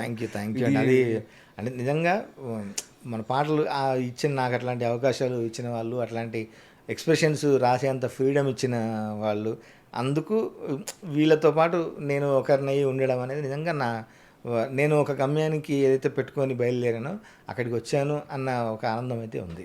అండ్ ఇప్పుడు ఒక సీరియస్ సాంగ్ గురించి మాట్లాడుకున్నాం సార్. భారతి ఉయ్యాలో పాట, రజాకర్ సినిమా. అవును, పాట వింటుంటే అంటే రజాకర్ల మీద కోపము, నిజాం మీద కోపం ఇవన్నీ పక్కన పెట్టండి. తెలంగాణ జాతి, తెలంగాణ ప్రజలు ఎంత బాధను అనుభవించారు, ఎన్ని కష్టాలను దాటారు, ఎన్ని కన్నీరు గార్చారు, ఎంత రక్తాన్ని కార్చుకున్నారు. మీరు దాంట్లో మధ్యలో రాస్తారు, అవును, తెల్లారితే వాళ్ళ బూట్ల చప్పులతో, అవును, తెల్లారుతుంది మా పల్లె తెల్లారే ఆ బూట్ల చప్పుల్లా, ఆ గుర్రపు డెక్కల్లా అనేది ఇట్లాంటి రాశాను. తుపాకీ మోతల్లే అడుగడుగున అనేది. అంటే ఇంత అంటే నేను ఇదే డిస్కషన్ సుద్దాల అశోక్ తేజ గారితో కూడా మాట్లాడాను. వారు కూడా చెప్పారు, అంటే ఈ పాట గురించి కాదు, ఆ సందర్భం గురించి, తెలంగాణ జాతి పడ్డ కష్టాల గురించి. సో మీరు చదివిన పుస్తకాలు కానీ, మీరు చూసిన సందర్భాలు కానీ, నాకు పాట గురించి వద్దు, సినిమా గురించి వద్దు, తెలంగాణ ప్రజల కష్టం గురించి, ఆ జాతి అనుభవించిన నరకం గురించి, వాళ్ళు అక్కడి నుంచి ఎదురు తిరిగిన తీరు గురించి ఏదైనా మీ నోటి నుంచి ఒక 2 మాట్లాడాలనుకుంటున్నాను సార్. అది అంత గట్టిగా రావడానికి కారణం ఇక్కడ అడుగడుగు కష్టాలు, అడుగడుగు రక్తబొట్టే చెందింది. అందుకే నేను ఆయా షేర్లో రాయడానికి కూడా అదే, మొల్దారం లేనివనరా నీకన్నా మొండివనరా ఇక వీకుతావా అని. అంటే ఒక క్షణానికి మొండి ధైర్యం వచ్చేసి పోరాటం ప్రారంభించారు. ఆ మొండి ధైర్యం రావాలంటే మనం మామూలుగా చెప్తారు కదా, పిల్లిని కూడా ఒక రూమ్లో వేసి కొడితే పూలే అవుతుందని. దాన్ని ఎన్ని హింసలు పడితే అప్పుడు ఇక అసలు చావు దాకా అసలు చచ్చిపోయినా పర్లేదు అన్నంత తెగింపు ఎట్లా వస్తుందంటే అంత హింసించబడితే తప్ప ఒత్తిడిలోంచి రాదు సార్. మా కేవి నరేందర్ అన్న అని ఒక రచయిత ఉన్నాడు, నేను ఇన్స్పైర్ అయిన వాళ్ళల్లో అన్న ఒకడు. ఆయన రాస్తాడు, అణువని చూసి నువ్వు చిన్నది అనుకునేవు, దాన్ని చులకనగా భావించేవు, అది ఎప్పుడూ అనుభవంపై నీ గుండెలోనే పేలుతుంది అంటాడు ఆయన. అట్లా అణువులాగా ఉన్న తెలంగాణ అనుభవంపై పేలేంతటగా వచ్చిందంటే ఎంత ఒత్తితే, ఎంత హింసిస్తే, ఎంత అరాచకాలు చేస్తే తప్ప రాదు. అంతకంతకు అరాచకాలు జరిగాయండి. అది నేను చాలా చదివిన బుక్స్ ఉన్నాయి. దానికి మా కళ్ళ ముందు నడయాడిన కవి నా గొడవ అని అసలు జనానికి ఒక ధైర్యాన్ని ఇచ్చి తోవేబడచ్చు తోసుకుపోవాలని అని చెప్పి ఒక ధైర్యాన్ని ఇచ్చిన కాళోజీ నారాయణరావు గారు లాంటి నేను కళ్ళారా చూసినా కాబట్టి అసలు ఏంటి, ఆయన నిలువెత్తు పోరాటంలాగా కనిపించేవాడు. ఎంత హైటు, తెల్ల గడ్డం, ఆయన నడుస్తూ ఉంటే ఒక నిలువెత్తు పోరాటం మన ముందు నిల్చుంటే ఎట్లా ఉంటుంది. అట్లాంటి వ్యక్తుల్ని చూసిన వాడిని, చదివిన వాడిని. ఇంకా మోరోవర్ మా నానమ్మ ఉండేది. మా నానమ్మ ఇండిపెండెంట్ ఉమెన్కి ఇప్పుడు వీళ్ళందరూ ఇండిపెండెన్సీ అంటే మాకు స్వేచ్ఛ మేము స్వతంత్రం అంటున్నారు, కానీ మా నాన్నమ్మ ఆ రోజుల్లోనే ఇండిపెండెంట్ ఉమెన్కి బాగా ప్రతీక అన్నట్టు. మా నాన్న వాళ్ళు మొత్తం 5 కొడుకులు సార్. అంటే అందరు 5, 10 ఏళ్లలోపు పిల్లలు 5 పెట్టుకొని భర్త చనిపోతే బతికి వాళ్ళందరినీ ప్రయోజకులను చేసి లోకాన్ని ఎదిరించి పోరాడి వాళ్ళందరినీ ఒక చేసి 90 ఏళ్ళ వయసులో చనిపోయింది మా నాన్నమ్మ. ఆమె చూడని పోరాటం లేదు. ఈ రజాకార్ల గురించి కళ్ళకు కట్టినట్టుగా చెప్పారు. అసలు నా పాటలో నాకు బాగా గుర్తింపు వచ్చి నేను ముందుకు పోవడానికి బాగా తోడ్పడ్డ బొంబాట అనే పాట ఉంది కదా, ఆ బొంబాట అనే పదం కూడా మా నాన్నమ్మ దగ్గరే విన్నాను నేను. ఓకే. ఆమె ఏదైనా పండక్కి బట్టలు వేసుకుంటే బొంబాట ఉన్నవరా అనేది ఆ పదం బాగా గుర్తుండిపోయింది నాకు. అదే నాకు ఒక ప్రత్యేకమైన గుర్తింపు తెచ్చిపెట్టింది. పెద్ద సక్సెస్ కూడా పెద్ద సక్సెస్ అదే నాకు. అంటే మన వైపు తిరిగి చూడడానికి అమ్మ వీడియో కూడా బాగా రాస్తున్నాడే, ప్రయోగాలు కొత్తగా ఉన్నాయి అని చూడడానికి అది నాకు ఉపయోగపడింది. అట్లా మా నాన్నమ్మ పూసకొచ్చినట్టుగా ప్రతి విషయం చెప్పేది. ఈ ధాన్యం దాచే గుమ్మి అంటాం మేము, ఆ గుమ్ముల్లో దాక్కునే వాళ్ళంట. రజాకారుల ఆగడాలకి తప్పించుకోవడానికి ధాన్యం దాచే పెద్ద పెద్ద బుట్టల్లో దాక్కుంటే ఆ తుపాకీ దానికి బాయినెట్ అది ఉంటుంది కదా, కత్తి లాంటిది, అది పెట్టి పొడిచి చూసేవాళ్ళంట ఎవడన్నా ఇలా దాక్కున్నాడా అని. ఎర్రగా వస్తే వాడన్నట్టు మళ్ళీ పొడిచేవాళ్ళు. ఆడబిడ్డల్ని ఆడపిల్ల పుడితే అసలు బయటికి తెలియలేకుండా నోట్లో వడ్ల గింజలు వేసి చంపేవాళ్ళంట. పెద్ద అయితే వాళ్ళ బారిన పడాలి కదా, వాళ్ళ బారిన పడతారు. దాని బదులు చంపడం ఉత్తమం అని చెప్పి వడ్ల గింజలు వేసి చంపేవాళ్ళంట. వడ్ల గింజలు వేస్తే ఊపిరాడదు పిల్లలకి, చంపేవాళ్ళంట. అట్లాంటి అది. తర్వాత బతుకమ్మ అనేది ఎంత దివ్యమైన పండుగ, ఎంత విశిష్టమైన పండుగ. అట్లాంటి బతుకమ్మని బట్టలు విప్పి ఆడిచ్చారు అనేది అంతట్లా కళ్ళ కట్టినట్టుగా అప్పుడు జరిగిన ఇక అమానవీయమైన చర్య, ఒక క్రూరమైన చర్య అన్నట్టు అది చెప్పేవాళ్ళు. అది బాగా చిన్నప్పుడు విని విని లోపల ఉండిపోయింది. అందుకనే అంత ఫోర్స్గా రాయగలిగే శక్తి వచ్చింది నాకు.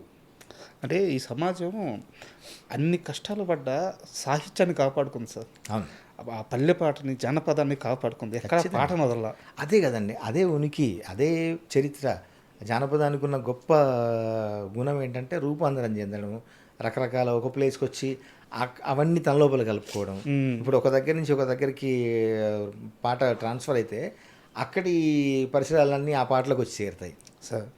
అంటే ఆ పాటలో రెండో చరణంలో మీరు లోకల బండెట్టి కారం దంచి కొట్టి, అది ఆ కసి, ఆ ఉద్వేగం దాంట్లో కనిపిస్తూ ఉంటుంది అన్నమాట. అప్పుడు మొత్తం అప్పుడు వీళ్ళు సెల్ఫ్ ప్రొటెక్షన్ అంతా అదే. వాళ్ళకు కారపొడి, ఇప్పుడు చాకలి ఐలమ్మ గురించి కూడా చెప్తే కంకర్రాళ్ళతో తరిమి కొట్టింది వాళ్ళను అని, రాళ్ళ గుట్ట వెనక కూర్చొని రాళ్ళు విసురుతూ వాళ్ళని తరిమి కొట్టింది అని. అవే వాళ్ళ ఆయుధాలు. అందుకని చెప్పేవాళ్ళం. తర్వాత ఇంకా అసలు అప్పుడు శిక్షలు కూడా ఇట్లాగే ఉండేవాళ్ళు. ఎవరన్నా దొంగతనం చేసి అవి చేస్తే ముంత పొగ శిక్ష వేసేవాళ్ళు. ముంతల్లో నిప్పులేసి ఎండుమిరపకాయలు వేసి ఆ పొగ పెట్టి శిక్షించేవాడు అని. ముంత పొగ శిక్షలు కూడా అట్లా ఉండేవి, అంత క్రూరంగా ఉండేవి. అప్పుడు వాళ్ళకు ధైర్యం కూడా అవే ఉండేవి. ఎండుమిరపకాయలు, లేకుంటే ఆ కారపొడి, రోకల్ బండ తెలుసు కదా మీకు, దంచడానికి ఇంత లావు మనకు అది ఉంటుంది. ఇప్పుడు మనకు పసుపు దంచే అవి వేరే అవి ఉంటాయి, కారం దంచడానికి ఒక అది కొడితే, అందుకనే రోకల్ బండకేస్తే తలపండు బలగాలి అంట. అవును, మా దగ్గర ఓ తిట్టు కూడా ఉంటుంది. అంటే వాడు చావడానికి అందంగా తిడతారు, నీ తలపండు బలగా అని తిడతారు. అంటే మన అది చెప్తే అందులో ఎంత అర్థం ఉందంటే, మనం చనిపోయిన తర్వాత లాస్ట్లో కపాల మోక్షం. అవును, అది అన్నట్టు ఆ తిట్టు, నీకు కపాల మోక్షం అవ్వా అనేది తిట్టు. తిట్టులో కూడా పాజిటివిటీ. తిట్టులో కూడా నీ తలపండు బలగా అంటారు. మా దగ్గర తిట్లు కూడా చాలా అందంగా ఉంటాయి, నీ దవడల దగ్గర పడా అంటారు. సార్, ఎలాగో ఈ తెలంగాణకు సంబంధించిన సబ్జెక్ట్ మాట్లాడుకుంటున్నాం కాబట్టి నా దగ్గర ఒక చిన్న ప్రశ్న ఉంది. చిన్నది కాదు, చాలా పెద్దదే. మీరు తెలంగాణ ఉద్యమం సమయంలో మీ కాంట్రిబ్యూషన్ కూడా చాలా ఉంది. అయితే ఒకానొక సమయంలో ఇక పూర్తిగా ఉద్యమంలోకి వెళ్ళిపోయి రాజకీయ నేపథ్యంలోకి వెళ్ళిపోదామా, తెలుగు సినిమా పాటతో ప్రయాణం అయిపోదామా, ఈ సంధికాలంలో ఏది తెలియక తోచక మీతో పాటు ఉన్న రచయితలు చాలామంది అటువైపు వెళ్ళిపోయారు. మీరు ఆగి అక్కడ కాంట్రిబ్యూషన్ కొంత ఇస్తే ఆ సినిమా పాట వైపు వచ్చారు. సో ఆ సమయంలో మీ ఆలోచన విధానం ఎలా ఉండింది? ఇటువైపే రావడానికి కారణం ఏంటి? అప్పుడు చాలా క్లారిటీతో ఉన్నా నేను. సినిమా నా అంతిమ ప్రయాణం నేను పోవాలంటే సినిమాతోనే, సినిమా రంగమే నాకు అనేది ఫస్ట్ నుంచి గట్టిగా ఉన్నది నా లోపల. బికాజ్ ఆఫ్ మనం ముందు చెప్పినట్టుగా మా నాన్నగారి ఒక కళ నెరవేర్చాలి, అదే నా పని, దానికోసమే నేను ఉన్నాను, అదే నా ఆశయం అనుకుని ఉన్నాను. కాబట్టి సినిమా రంగంలో తాడో పేడో తెచ్చుకోవాలి, చావో రేవో ఇక్కడే మనకు అనుకొని గట్టిగా నిల్చున్నాము.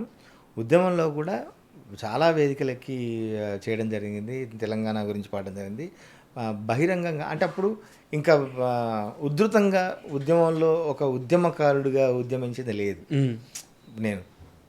కానీ తెలిసిన నాయకులు, ఓన్లీ నాయకుల చాటుగా, అంటే చాటుగా ఇన్ ద సెన్స్ వాళ్ళ వరకే ప్రోగ్రాములు ఒక లిమిటెడ్ ఏరియాస్లో చేయడం, అంటే అగ్రెసివ్గా కాకుండా నా వంతుగా రచయితగా గాయకులకు పాటలు ఇవ్వడం, వాళ్ళతో షేర్ చేసుకోవడం ఇట్లా.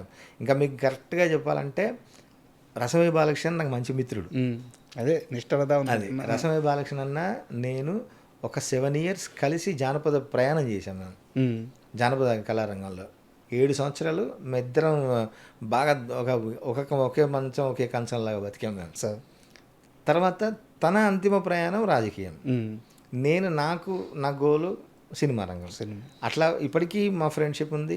నేను సినిమా రంగంలో ఇటు వచ్చాను, తర్వాత అందరి నాయకులతో సత్సంబంధాలని, రాజకీయంగా ఇంట్రెస్ట్ ఉంది. అంటే ఇంట్రెస్ట్ ఇన్ ద సెన్స్ తెలుసుకోవడం ఇష్టం, జరుగుతున్న పరిణామాలు గమనించడం ఇష్టం. ఎందుకంటే నేను చదివిన ఒక MA పొలిటికల్ సైన్స్ నేను చదివాను. అట్లా నాకు ఇది కూడా ఉంది, అందరితో మంచి సత్సంబంధాలు కూడా ఉన్నాయి. బట్ ఆ టైంలో తెలంగాణ వాడిగా నా బాధ్యత నేను నెరవేరుస్తూ, నా వంతుగా పాటలు రాస్తూ, నా వంతు క్యాసెట్లు చేసుకుంటూ, మేము క్యాసెట్ల పరంగా ఎక్కువ మా కాంట్రిబ్యూషన్ ఎక్కువ ఇచ్చాము.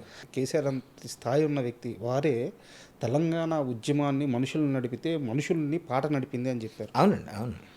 సో మీలాంటి రచయితలు, కళాకారులు ఎంతమంది పాటతో కొన్ని కోట్ల మందిని ఉద్వేగ స్థితికి తీసుకెళ్తే కానీ ఇది సాధ్యం కాల. ఆ రోజు నేను ఎంత ప్రభావం చూపానో లేదో నాకు తెలియదు ఉద్యమంలో నేను. కానీ ఈరోజు ఆ ఉద్యమ క్షణాలని, ఆ ఉద్యమం జరిగిన తీరుని, ఆ ఉద్యమ ఉధృతిని ఈ జనరేషన్కి గుర్తొచ్చేలాగా ఆయా షేర్ లాంటి ఒక పాట ఇచ్చాను. అది నాకు ఒక విధమైన సాటిస్ఫాక్షన్, అంటే ఆ సంతృప్తి అసలు అద్భుతమైన. ఒక రాష్ట్రమే, అంటే పక్క రాష్ట్రాలు కూడా ఓన్ చేసుకున్నాయి. ఈవెన్ ఇప్పుడు ముంబైలో, బెంగళూరులో, చెన్నైలో, కేరళలో మన తెలుగు పాటే మోగుతుంది సార్. ఎక్కడైనా ఈ పాటే. మొన్న ముంబై వెళ్ళాము, అక్కడ కళాకారులు నాకు ఫ్రెండ్స్ చెప్తున్నారు, మాకు ఇక్కడ పబ్బుల్లో బ్యాండ్స్ అవి పెడితే ఆయా షేర్ తెలుగు పాట పాడుతున్నారు, ఇక్కడ దానికి జనం ఎంజాయ్ చేస్తున్నారు. ఆ పాట పాడకుండా క్లోజ్ చేస్తూ ఉంటే ఏ పబ్బు క్లోజ్ కానీ అవ్వట్లేదు, ఏ మ్యూజిక్ కాన్సర్ట్ ఒప్పుకోవట్లేదు క్లోజ్ అవ్వడానికి. ఆ పాట ఉండి తీరాల్సి. ఈవెన్ ఇప్పుడు అనిరుద్ధ్ కాన్సర్ట్లు చేస్తే న్యూజిలాండ్లో, ఆస్ట్రేలియాలో అక్కడిక్కడ కాన్సర్ట్ చేస్తే అది అనిరుద్ధ్ కాన్సర్ట్ కాదు, ఆయా షేర్ కాన్సర్ట్ అయిపోయింది ఇప్పుడు. అది ఎందుకు నేను ప్రస్తావించానంటే అన్ని ఓన్ చేసుకొని ఈ జనరేషన్, ఈ పిల్లలు ఓహో ఇంత ఉధృతిగా జరిగిందేమో అప్పుడు ఉద్యమము, ఒక తెలంగాణ ఉద్యమాన్ని ప్రతిబింబించే తీరుగా ఉంది ఈ పాట, అంత రెబలిష్గా ఉంది అని ఆ రోజుల్ని గుర్తు చేసుకోవడం. అప్పుడు ఉద్యమంలో పాల్గొన్న ఉద్యమకారులు కావచ్చు, నాయకులు కావచ్చు, ఆ పాట మీద వాళ్ళ క్లిప్పింగ్స్ వేసుకోవడం. మొన్న 2వ తేదీ సార్ తెలంగాణ ఈ ఫార్మేషన్ డే రాష్ట్ర ఆ విజువల్స్కి అయాషేర్ పాటేసి ఎన్ని వేల స్టేటస్లు, ఎన్ని వేల పోస్టులు, మొత్తం ఆ ఉద్వేగ క్షణాలన్నిటికీ సాంగ్ ఇదే పెట్టుకున్నారు. ఎందుకంటే పాటలో ఆ ఫోర్స్ ఉంది. సో ఎలాగో మనం పాట దాకా వచ్చాం కాబట్టి, అయాషేర్ దగ్గరికి వచ్చాం కాబట్టి, అసలు ఏం చెప్పారు సార్ శ్రీకాంత్ వడ్డల్ గారు మీకు? ఏమన్నా నూరిపోసారా, ఊపేశారా? నాకు ఆ జడల్ క్యారెక్టర్ చెప్పాడు నాకు. అది విపరీతంగా ఒక యోధుడు అంతే ఆ క్యారెక్టర్, ఒక వీరుడు. ఆ వీరుని లైఫ్ మనం ఇందాక మాట్లాడుకున్నట్టు ఎంత నలిగితే కానీ విప్లవం పుట్టదు సార్. మనం ఇప్పుడు రాళ్ళు కూడా మంట పుట్టాలంటే రాళ్ళ మధ్యలో రాపిడి జరిగితేనే మంట పుడుతుంది. ఆ రాపిడిలోంచి ఒక మంట వస్తుంది కదా. అంత నలిగిపోయిన ఒక క్యారెక్టరు ఒక స్థాయికి ఎవ్వడు లేడు, మనం చచ్చిన పర్లేదు, ఎవ్వడు మనం ఏం చేయలేడు, చలో మన సత్తా ఏందో చూపుదాం అని వెళ్ళినప్పుడు ఆ ఎంత ఫోర్స్తో ఉంటాడు, ఎంత ఫియర్స్గా ఉండాలి. ఆ పదమే అసలు ఆ పదాలు వింటేనే అవతలవాడు గుండె పగిలి సావాలి. ఎవరినో భయపెట్టినట్టు ఉంది పాట అది. అది నాకు శ్రీకాంత్ చెప్పిన మాట. అంటే అసలు వాడు ఇప్పుడు ఆ పదాలు వింటేనే అవతలవాడు గుండె పగలాలన్నా, ఒక విలన్నో లేకుంటే ఎదురున్న ఒక శత్రువునో ఆడు బెదిరిస్తూ ఉండే, బిడ్డ నేను వచ్చి నీ అంత చూస్తా అంటే ఆ మాటకి చచ్చిపోవాలి వాడు. అట్లాంటి ఫోర్స్ కావాలన్నా అంటే ఆ జడల్ క్యారెక్టర్లోంచి పుట్టిన పాట ఇది. అంటే వాడిని నిజంగా ఒళ్ళంతా నింపుకొని అసలు వాడి లోపల ఉన్న స్ట్రగుల్ ఏంది, వాడు పడ్డ వాడి బాధలు ఏంటి, వాడు ఎన్ని సంవత్సరాల నుంచి అణుచుకొని ఒక్కసారి ఆ విస్ఫోటనం చెందాడు అనేది అన్ని పెట్టుకొని అక్కడి నుంచి రాసిన పాట. అక్కడి నుంచే పుట్టింది అది. ఆ బరిబత్తాలు ఉన్నాను రా, బరిబత్త అంటే నగ్నంగా ఉన్నాను, బట్టలు ఏవి లేనివన్నీ, నగ్నంగా ఉన్నా ఇంకేం పీకేది అంటే బట్టలు లేకుండడం కాదు, ఆ సర్వం కోల్పోయినవన్నీ మనంట. అసలు బరిబత్త అంటే అది అంటే ఏమంటారు, దివాళా తీసానంట. దివాళా తీసానంటే ఏం లేదు, సర్వం కోల్పోవడం. దివాళా తీసిపోయి నేను నన్ను ఏం బిక్తావు నువ్వు అని, నా దగ్గర ఏమీ లేదు, ఇంకేం చేస్తావు నన్ను, కొన్ని చంపుతావా, నేను ఆల్రెడీ చచ్చిపోయాను కదా, ఇంకేం చేస్తావు నన్ను అంటే ఏమి లేకపోవడం అంటే చావుతో సమానం కదా. మనం అంటాం ఇప్పుడు బతికున్నా చచ్చినట్టే లెక్క, నడిచే శవాలను, శవం బతుకను మనం ఇట్లా వాడతాం కదా. అట్లాంటి ఒక పర్సన్, ఒక హీరో అంత లోతుంది ఆ క్యారెక్టర్లో. ఆ జడలకు కూడా ఒక అద్భుతమైన ఎమోషన్ ఉంది. ఆ టాటూకి కూడా ఒక కథ ఉంది. టాటూకి ఒక కథ ఉంది. సినిమాలో అడుగడుగు అసలు మనను ప్రతి క్షణం సర్ప్రైజ్ అయ్యేలా చేస్తాడు శ్రీకాంత్. ప్రతి క్షణం మనం ఊగిపోయేలా చేస్తాడు. ప్రతి క్షణం ఒక అడ్రినలిన్ రష్ అంటారు కదా, అది వచ్చేటట్టు చేస్తాడు, పూనకాలు వచ్చేటట్టు చేస్తాడు, ఏడిపిస్తాడు, కోపం వచ్చేలా చేస్తాడు, మనమే హీరో అవుతాం, అంతలా ఉంటుంది ఆ సబ్జెక్ట్. అబ్బో. అండ్ నెక్స్ట్ ఈ ప్యారడైజ్ నుంచి మీరు రాయబోయే సాంగ్ ఐటమ్ సాంగ్ ఉంది. ఐటమ్ సాంగ్ అది కూడా అది మాకు ఛాలెంజ్. అంటే మేము ఒక సెట్ చేసి పెట్టుకున్నాం ఆయా షేర్. ఇప్పుడు ఆయా షేర్కి దాని అంచనాలు దాన్ని మించకున్నా కనీసం దాని అంచనాలన్నా అంతవరకు అందుకోవాలిగా. అందుకని అట్లాంటి పాట చేసాము. డెఫినెట్లీ ఇది కూడా మళ్ళీ మోగే పాట. సార్ ఎలాగో ఐటమ్ సాంగ్ ప్రస్తుతం వచ్చింది కాబట్టి ఇప్పుడున్న పరిస్థితుల్లో ఐటమ్ సాంగ్స్ లిరిక్స్ రాయడం చాలా ఇరుకు సందుల్లో రాయాల్సిన పరిస్థితి వచ్చింది. చాలా జాగ్రత్తగా గమనిస్తున్నారు లిరిక్స్ని. ఇప్పుడు ఇది చాలా ఛాలెంజింగ్గా ఉందేమో. అదే నిజంగా కూడా దాన్ని ఐటమ్ సాంగ్ అనేది కూడా మన తప్పు, మనం అనడం వదిలేద్దాం. స్పెషల్ సాంగ్స్ అంటున్నారు, అదొక స్పెషల్ సందర్భంలో వచ్చే స్పెషల్ పాటే, స్పెషల్గానే ఉంటుంది. ఎక్కడ మేము ఏ బూత్ జోలికి పోవట్లేదు. ఓకే, అది ఖచ్చితంగా స్పెషల్ సాంగ్. బట్ ఆడవాళ్ళు కూడా ఎంజాయ్ చేసేలాగా ఉంటుంది సార్. అంటే ఆడవాళ్ళు కూడా ఎక్స్ప్రెషన్, నా బలం అదే కదా, ఒక మంచి చమత్కారం చెప్పడం, ఆ చమత్కారంగా ఉంటుంది పాట. అంటే బూతుకు కాకుండా మనం ఎప్పుడు అనుకుంటాం కదా, శృంగారానికి బూతుకు మధ్య ఒక తెలియని సన్నని గీత ఉంటుందని, ఆ గీత దాటం మేము. అది శ్రీకాంత్ వాంటెల్లి నాకు చెప్పాడు కూడా, అన్న మనం రాస్తే ఎక్కడ నేను తీసేది కూడా అంత అందంగా తీస్తాను నేను, ఒక స్పెషల్ సందర్భంలో వచ్చే పాట సినిమాలో స్పెషల్గానే ఉంటుంది పాట, అది ఖచ్చితంగా ఎంజాయ్ చేస్తారు. మేము అది సో మంచి క్లారిటీతో అయితే ఉన్నారు, చాలా క్లారిటీతో ఉన్నాం మేము. అసలు ఆ జోలికి పోదు అంటే మాకు అవసరం కూడా లేదు. ఆ సందర్భం అట్లాంటిది, మాకు పాట కూడా అంత అందంగా కుదిరింది. ఒక సర్ప్రైజింగ్ ఎలిమెంట్ ఉంటుంది పాటలో. అవునా? అది అందరూ బాగా కనెక్ట్ అవుతారు, ఊగిపోతారు. ఓకే, అది మాత్రం చెప్పగలను, అంతవరకు రివీల్ చేస్తాను. ఏదైనా స్పెషల్ ఎంట్రీ ఉంటుంది? స్పెషల్ ఎంట్రీలు ఏం లేవు, స్పెషల్ ఎంట్రీలు గట్రాలు ఏంటి, మూమెంట్ పాటలో మూమెంట్, ఆ పాట వచ్చే సందర్భము, ఆ పాట తీరు ఎంజాయ్ చేస్తారు. అదే కదా సార్ కావాల్సింది యాక్చువల్గా. మంచి పాటకి రూల్స్ అవే, అది బాగుంటే చాలు.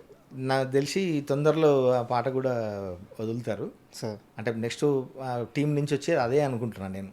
ఒక లవ్ సాంగ్ కూడా ఉంది, ఐటమ్ సాంగ్, అదే స్పెషల్ సాంగ్ కూడా ఉంది. ఏది అనేది టీం డిసైడ్ చేస్తారు.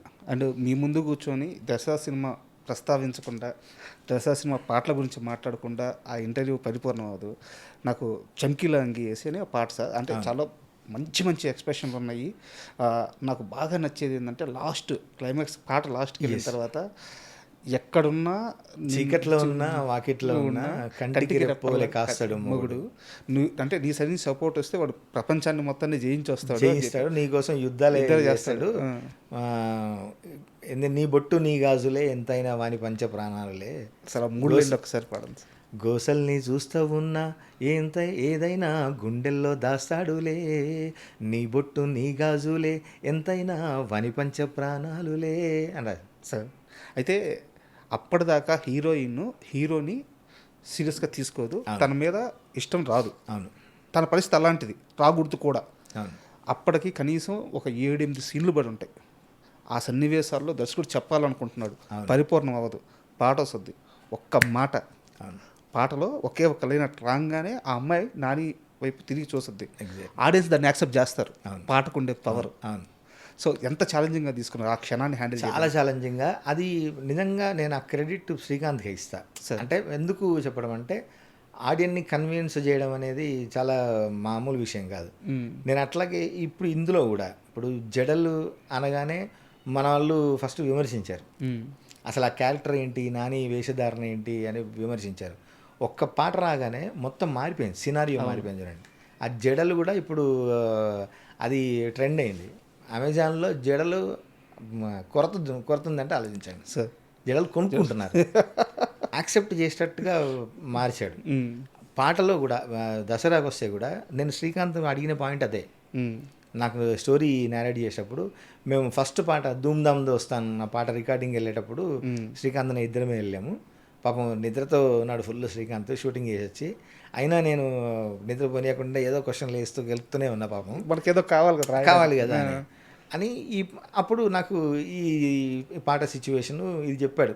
పాట సిచ్యువేషన్ ఇంకా అప్పుడు రాలేదు, కీర్తికి తాళి కడతాడు అనే సిచ్యువేషన్ చెప్పాడు నాకు. చెప్తే అక్కడ అడిగా, నేను బాగా క్లోజ్ ఫ్రెండ్, చిన్నప్పటి నుంచి అమ్మాయిని వీడు ప్రేమించాడు, క్లోజ్ ఫ్రెండ్ ప్రేమిస్తున్నాడు, పెళ్లి చేసుకున్నాడు అని తెలుసు, వాడు చచ్చిపోయాడు. వాడు చచ్చిపోయాక ఇమ్మీడియట్లీ కడితే తాళి ఆడియన్స్ ఎట్లా యాక్సెప్ట్ చేస్తారు అనుకుంటున్నాను. Correct question.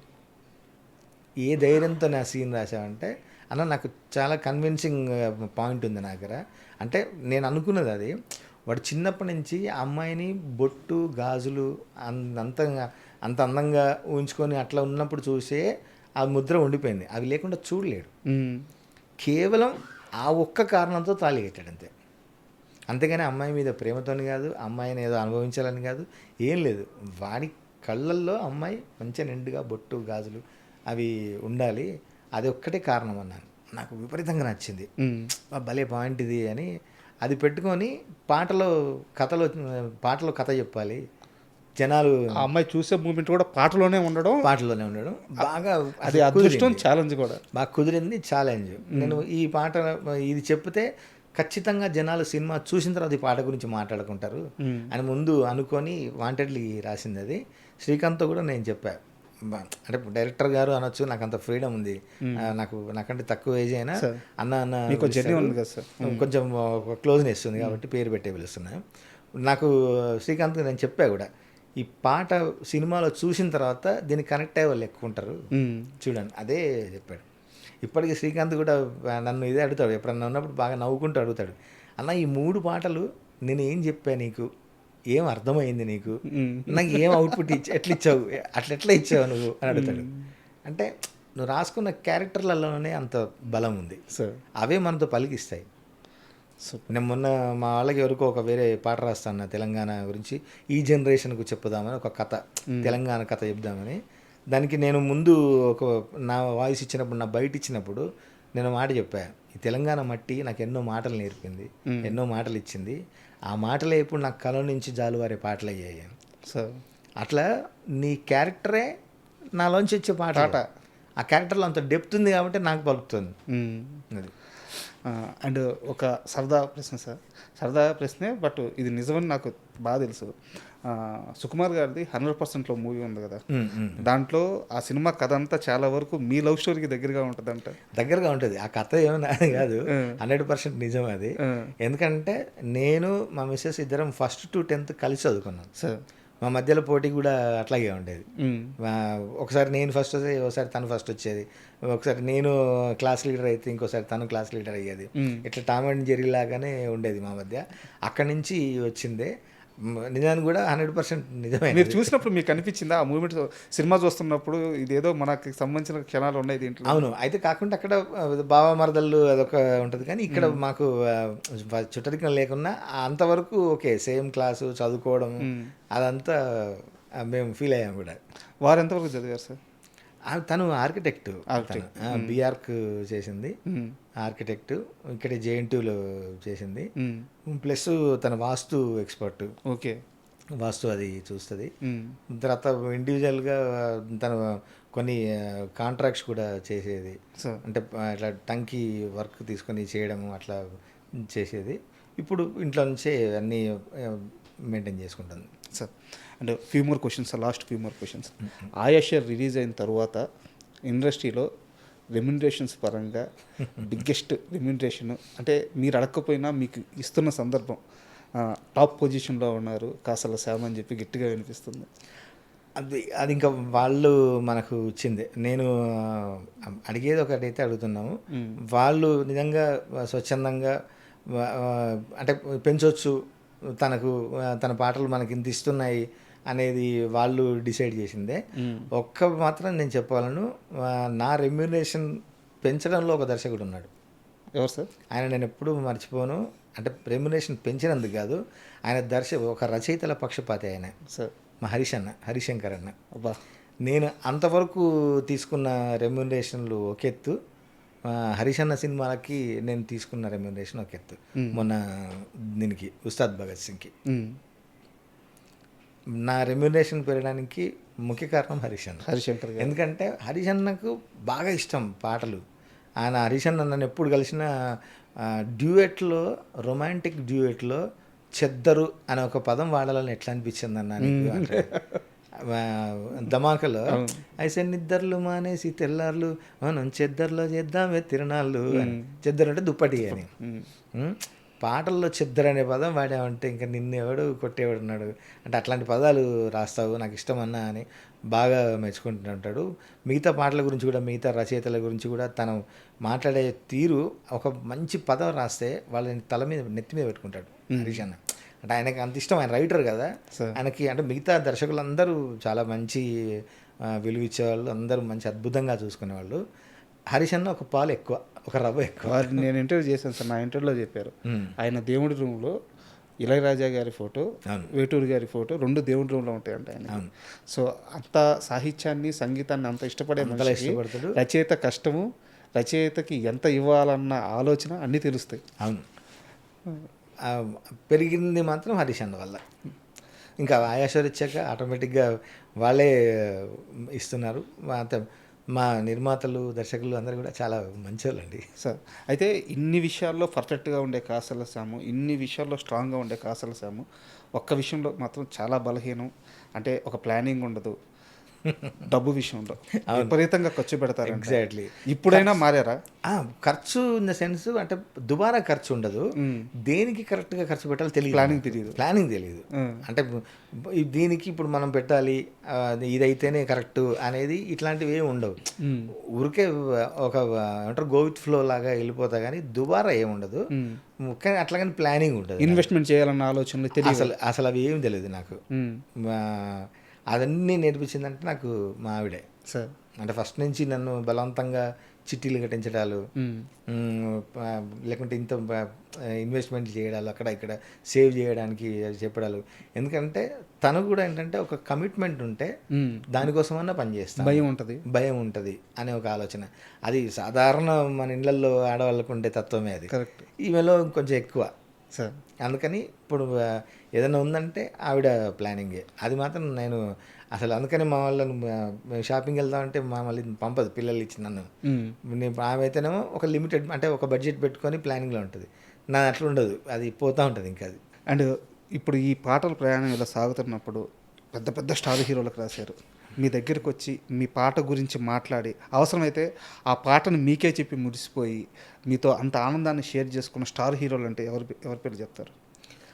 హీరోలు అందరూ అట్లాగే ఉన్నారు. అల్లు అర్జున్ గారు, నాని అన్న, రవితేజ గారు, అందరూ ప్రతి ఒక్క, చిరంజీవి గారు అసలు మనం ఇంటర్వ్యూలో అసలు చిరంజీవి గారి గురించి మాట్లాడలేదు. చిరంజీవి గారికి నేను బోలాశంకర్ రాశాను కానీ సినిమా రిజల్ట్ వల్ల నా పాటలు పెద్దగా జనాల్లోకి పోలేదు. అంటే అప్పటి వరకు కొంత వ్యూస్ వచ్చినాయి కావచ్చు, కానీ నాకు అదొక వెలితి ఉండిపోయింది. నాకు ఒక మెగాస్టార్కి మనం ఒక హిట్ పాట రాయలేకపోవడమా, అంటే రకరకాల హిట్లు మనకు కూడా వస్తున్నాయి కదా, మెగాస్టార్కి హిట్ పాట రాయలేమా అని గట్టిగా అనుకొని బాగా చేసినవి అట్లా వచ్చిన కుదిరిన సందర్భం శంకరవరప్రసాద్. ఎంది బాసు సంగతి అదిరిపోద్ది సంక్రాంతి. ఆ టైంలో అసలు చిరంజీవి గారు అయితే ఆయన పిల్లోడు అయిపోతాడు మనతో, చిన్న పిల్లోడిలాగా. ఒక 4 hours ఒకరోజు నాకు జాతీయ అవార్డు వచ్చిన తర్వాత చిరంజీవి గారు ఇంటికి పిలిపించి 4 hours ఇంట్లో కూర్చోబెట్టుకొని ఈ పాటల సందర్భంలోనే ఈ పాటలు అయ్యి శంకరవరప్రసాద్ టైంలోనే అసలు ఒక్కొక్క పదం ఎంజాయ్ చేస్తూ నా పాత పాటలని గుర్తు చేస్తూ ఆయన మీ పాటలు అది విన్నానండి, అది కూడా మీరే రాశారంటగా అని. ఇప్పుడు అట్టిల్లు పాట, ఇంకా కొన్ని పాటలు బలగం గురించి అయితే చిరంజీవి గారు విపరీతంగా చెప్తారు. అసలు మిగతా చిన్న చిన్న నవ్వొచ్చే పాటలు టిల్లు కావచ్చు, తర్వాత విశ్వక్ గారికి నేను రాసిన మామ బ్రో అనే పాట కావచ్చు, ఇట్లాంటి కొన్ని పాటలు ఉన్నాయి. అవి చిరంజీవి గారు నాకు చెప్తూ అది కూడా మీరు రాశారంట కదా, అసలు భలే ఉంటుంది ఆ పాట గుర్తుపెట్టుకొని చెప్పడం. అట్లా అందరు హీరోలు కలిసినప్పుడు నాని అన్న అయితే అసలు నాకు మొత్తం లైఫ్కి సరిపోని హిట్లు ఇచ్చారండి మీరు అంటాడు. ఈ ప్యారడైజ్ సాంగ్ విషయంలో ఏమన్నారు సార్ నాని గారు? ఆయన ఫుల్ హ్యాపీ. అసలు షూటింగ్ దగ్గరికి వెళ్ళగానే మళ్ళీ ఏదో చేశారుగా మీరు, ఆయనకు మా ఇద్దరిని బాగా ఫన్ మమ్మల్ని ఆట పట్టిస్తాడు శ్రీకాంత్ని నన్ను, మీరిద్దరు కలిశారంటే ఏదో చేస్తారయ్యా మీరు అంటాడు అని. మళ్ళీ వెళ్ళగానే మళ్ళీ ఏదో చేశారుగా, ఇది ఏదో అయ్యేలాగే ఉంది పాట అన్నాడు ఆయన షూటింగ్లో. అప్పుడు ఇంకా రిలీజ్ అవ్వలే పాట వినగానే అన్న మాట నారాయణ, అసలు మీరు ఏదో మళ్ళీ తగలబెట్టారు, ఏదో చేశారు, ఇది ఏదో జరగబోతోంది ఈ పాట అన్నారు ఆయన. అట్లాంటి కాంప్లిమెంట్స్ ఇస్తారు sir. Super sir, thank you. ఎందుకంటే తెలుగు సినిమా పాటని చేయబట్టుకొని ఒక ఉధృత స్థాయికి ఉచ్చ స్థాయికి తీసుకెళ్ళిన గొప్ప రచయితలు ఎంతోమంది ఉన్నారు. సో ఈ తరంలో మీకు అవకాశం వచ్చింది, అద్భుతంగా వినియోగించుకుంటున్నారు. సో ఈ ప్రయాణం ఇలాగే సాగాలి. ఖచ్చితంగా నాకు ఆ పాట నిజంగా పాట నాకు ఇచ్చిన అవకాశం. నేను పాట నడిపించాను కాదు, పాట నన్ను నడిపిస్తుంది సార్. నిజంగా ఆ పాట తల్లికి, ఆ వాక్కులమ్మకి, ఆ పాటలమ్మకి, సరస్వతికి, నన్ను కన్న తల్లిదండ్రులకి, నా ఫ్యామిలీకి, నా వైఫ్, నా పిల్లలు, మా బ్రదర్ అండ్ సిస్టర్స్, వీళ్ళు ఆదరిస్తున్న ప్రేక్షకులు, దర్శకులు, నిర్మాతలు, సంగీత దర్శకులు, డాన్స్ మాస్టర్లు, సింగర్లు, ఎవరెవరు. ఇప్పుడు నేను ఇంత దూరం వచ్చానంటే ప్రతి 1 మీటర్కి ప్రతి 100 మీటర్కి నా తోడు ఒకరు ఉన్నారు, నన్ను నడిపించారు. ఎంత ప్రయాణం జరిగిందంటే నా ఒక్కడితోనే జరగలేదు ఇది. ప్రతి ఒక్కొక్క మైలురాయికి ఒక్కొక్కరు నన్ను తీసుకొచ్చి అక్కడ నన్ను విడిచి ఇంకా ముందుకు నన్ను పోవడానికి ఉపయోగపడ్డాలే. అట్లా ప్రతి ఒక్కరు కూడా మన తరఫున పేరున ధన్యవాదాలు తెలియజేసుకుంటూ, ఈ ఇంటర్వ్యూ సాధ్యమైందంటే సుధాకర్ అన్న కూడా థ్యాంక్స్ చెప్పుకోవాలి. ఎందుకంటే పట్టు వదలని విక్రమార్కుడు పట్టుకొని అసలు అన్న ప్రతిసారి అన్న నెంబర్ ఉంటుంది నా దగ్గర, బట్ ప్రతిసారి అన్నయ్య సుధాకర్ అన్నయ్య ఇంటర్వ్యూ అన్నయ్య. నిజంగా ముందుగా లేట్ అయినందుకు మీకు సారీ చెప్పుకుంటూ, మంచి ఇంటర్వ్యూ పడడానికి కారణమైన అన్నకు కూడా థ్యాంక్స్ చెప్పుకుంటూ, ఐ డ్రీమ్ వారికి కూడా ప్రత్యేక ధన్యవాదాలు తెలియజేసుకుంటూ, నాకు తెలిసి ఐ డ్రీమ్లో నా ఫస్ట్ ఇంటర్వ్యూ, మంచి ఇంటర్వ్యూ, చాలా అద్భుతంగా. నేను పెద్ద ఫ్యాన్ని అసలు ఐ డ్రీమ్కి. అన్నను గుర్తు చేసుకోవాలి, మన టీఎన్ఆర్ అన్నని. నేను అన్నను అప్పుడు ఉన్నప్పుడు కూడా నేను చాలాసార్లు అడిగా, అన్న మీతో ఒక ఇంటర్వ్యూ నాకు కావాలి అని. టీఎన్ఆర్ అన్నని నిజంగా గుర్తు చేసుకోవడం ఈ ఇంటర్వ్యూలో చాలా సబబు అని నేను కోరుకుంటూ, అన్నను కూడా గుర్తు చేసుకుంటూ ఈ అవకాశం ఇచ్చినందుకు మీకు కూడా థ్యాంక్స్. థ్యాంక్ యూ అన్న, thank you so much. And for more videos, please subscribe to iDream channel. Subscribe to iDream Media. Please subscribe to iDream. Please subscribe to iDream. Please subscribe iDream. And please subscribe to iDream. For more videos, subscribe to iDream. please like, share and subscribe to the channel. Congratulations, iDream. Subscribe to iDream. Subscribe to iDream.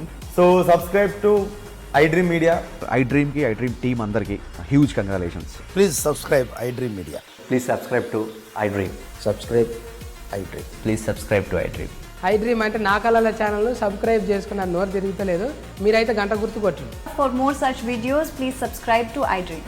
Subscribe to iDream. Please subscribe to iDream. Please subscribe iDream Media. Please do subscribe to iDream. Please subscribe to iDream Media. For best entertainment and information, please subscribe iDream. And don't forget to subscribe to iDream.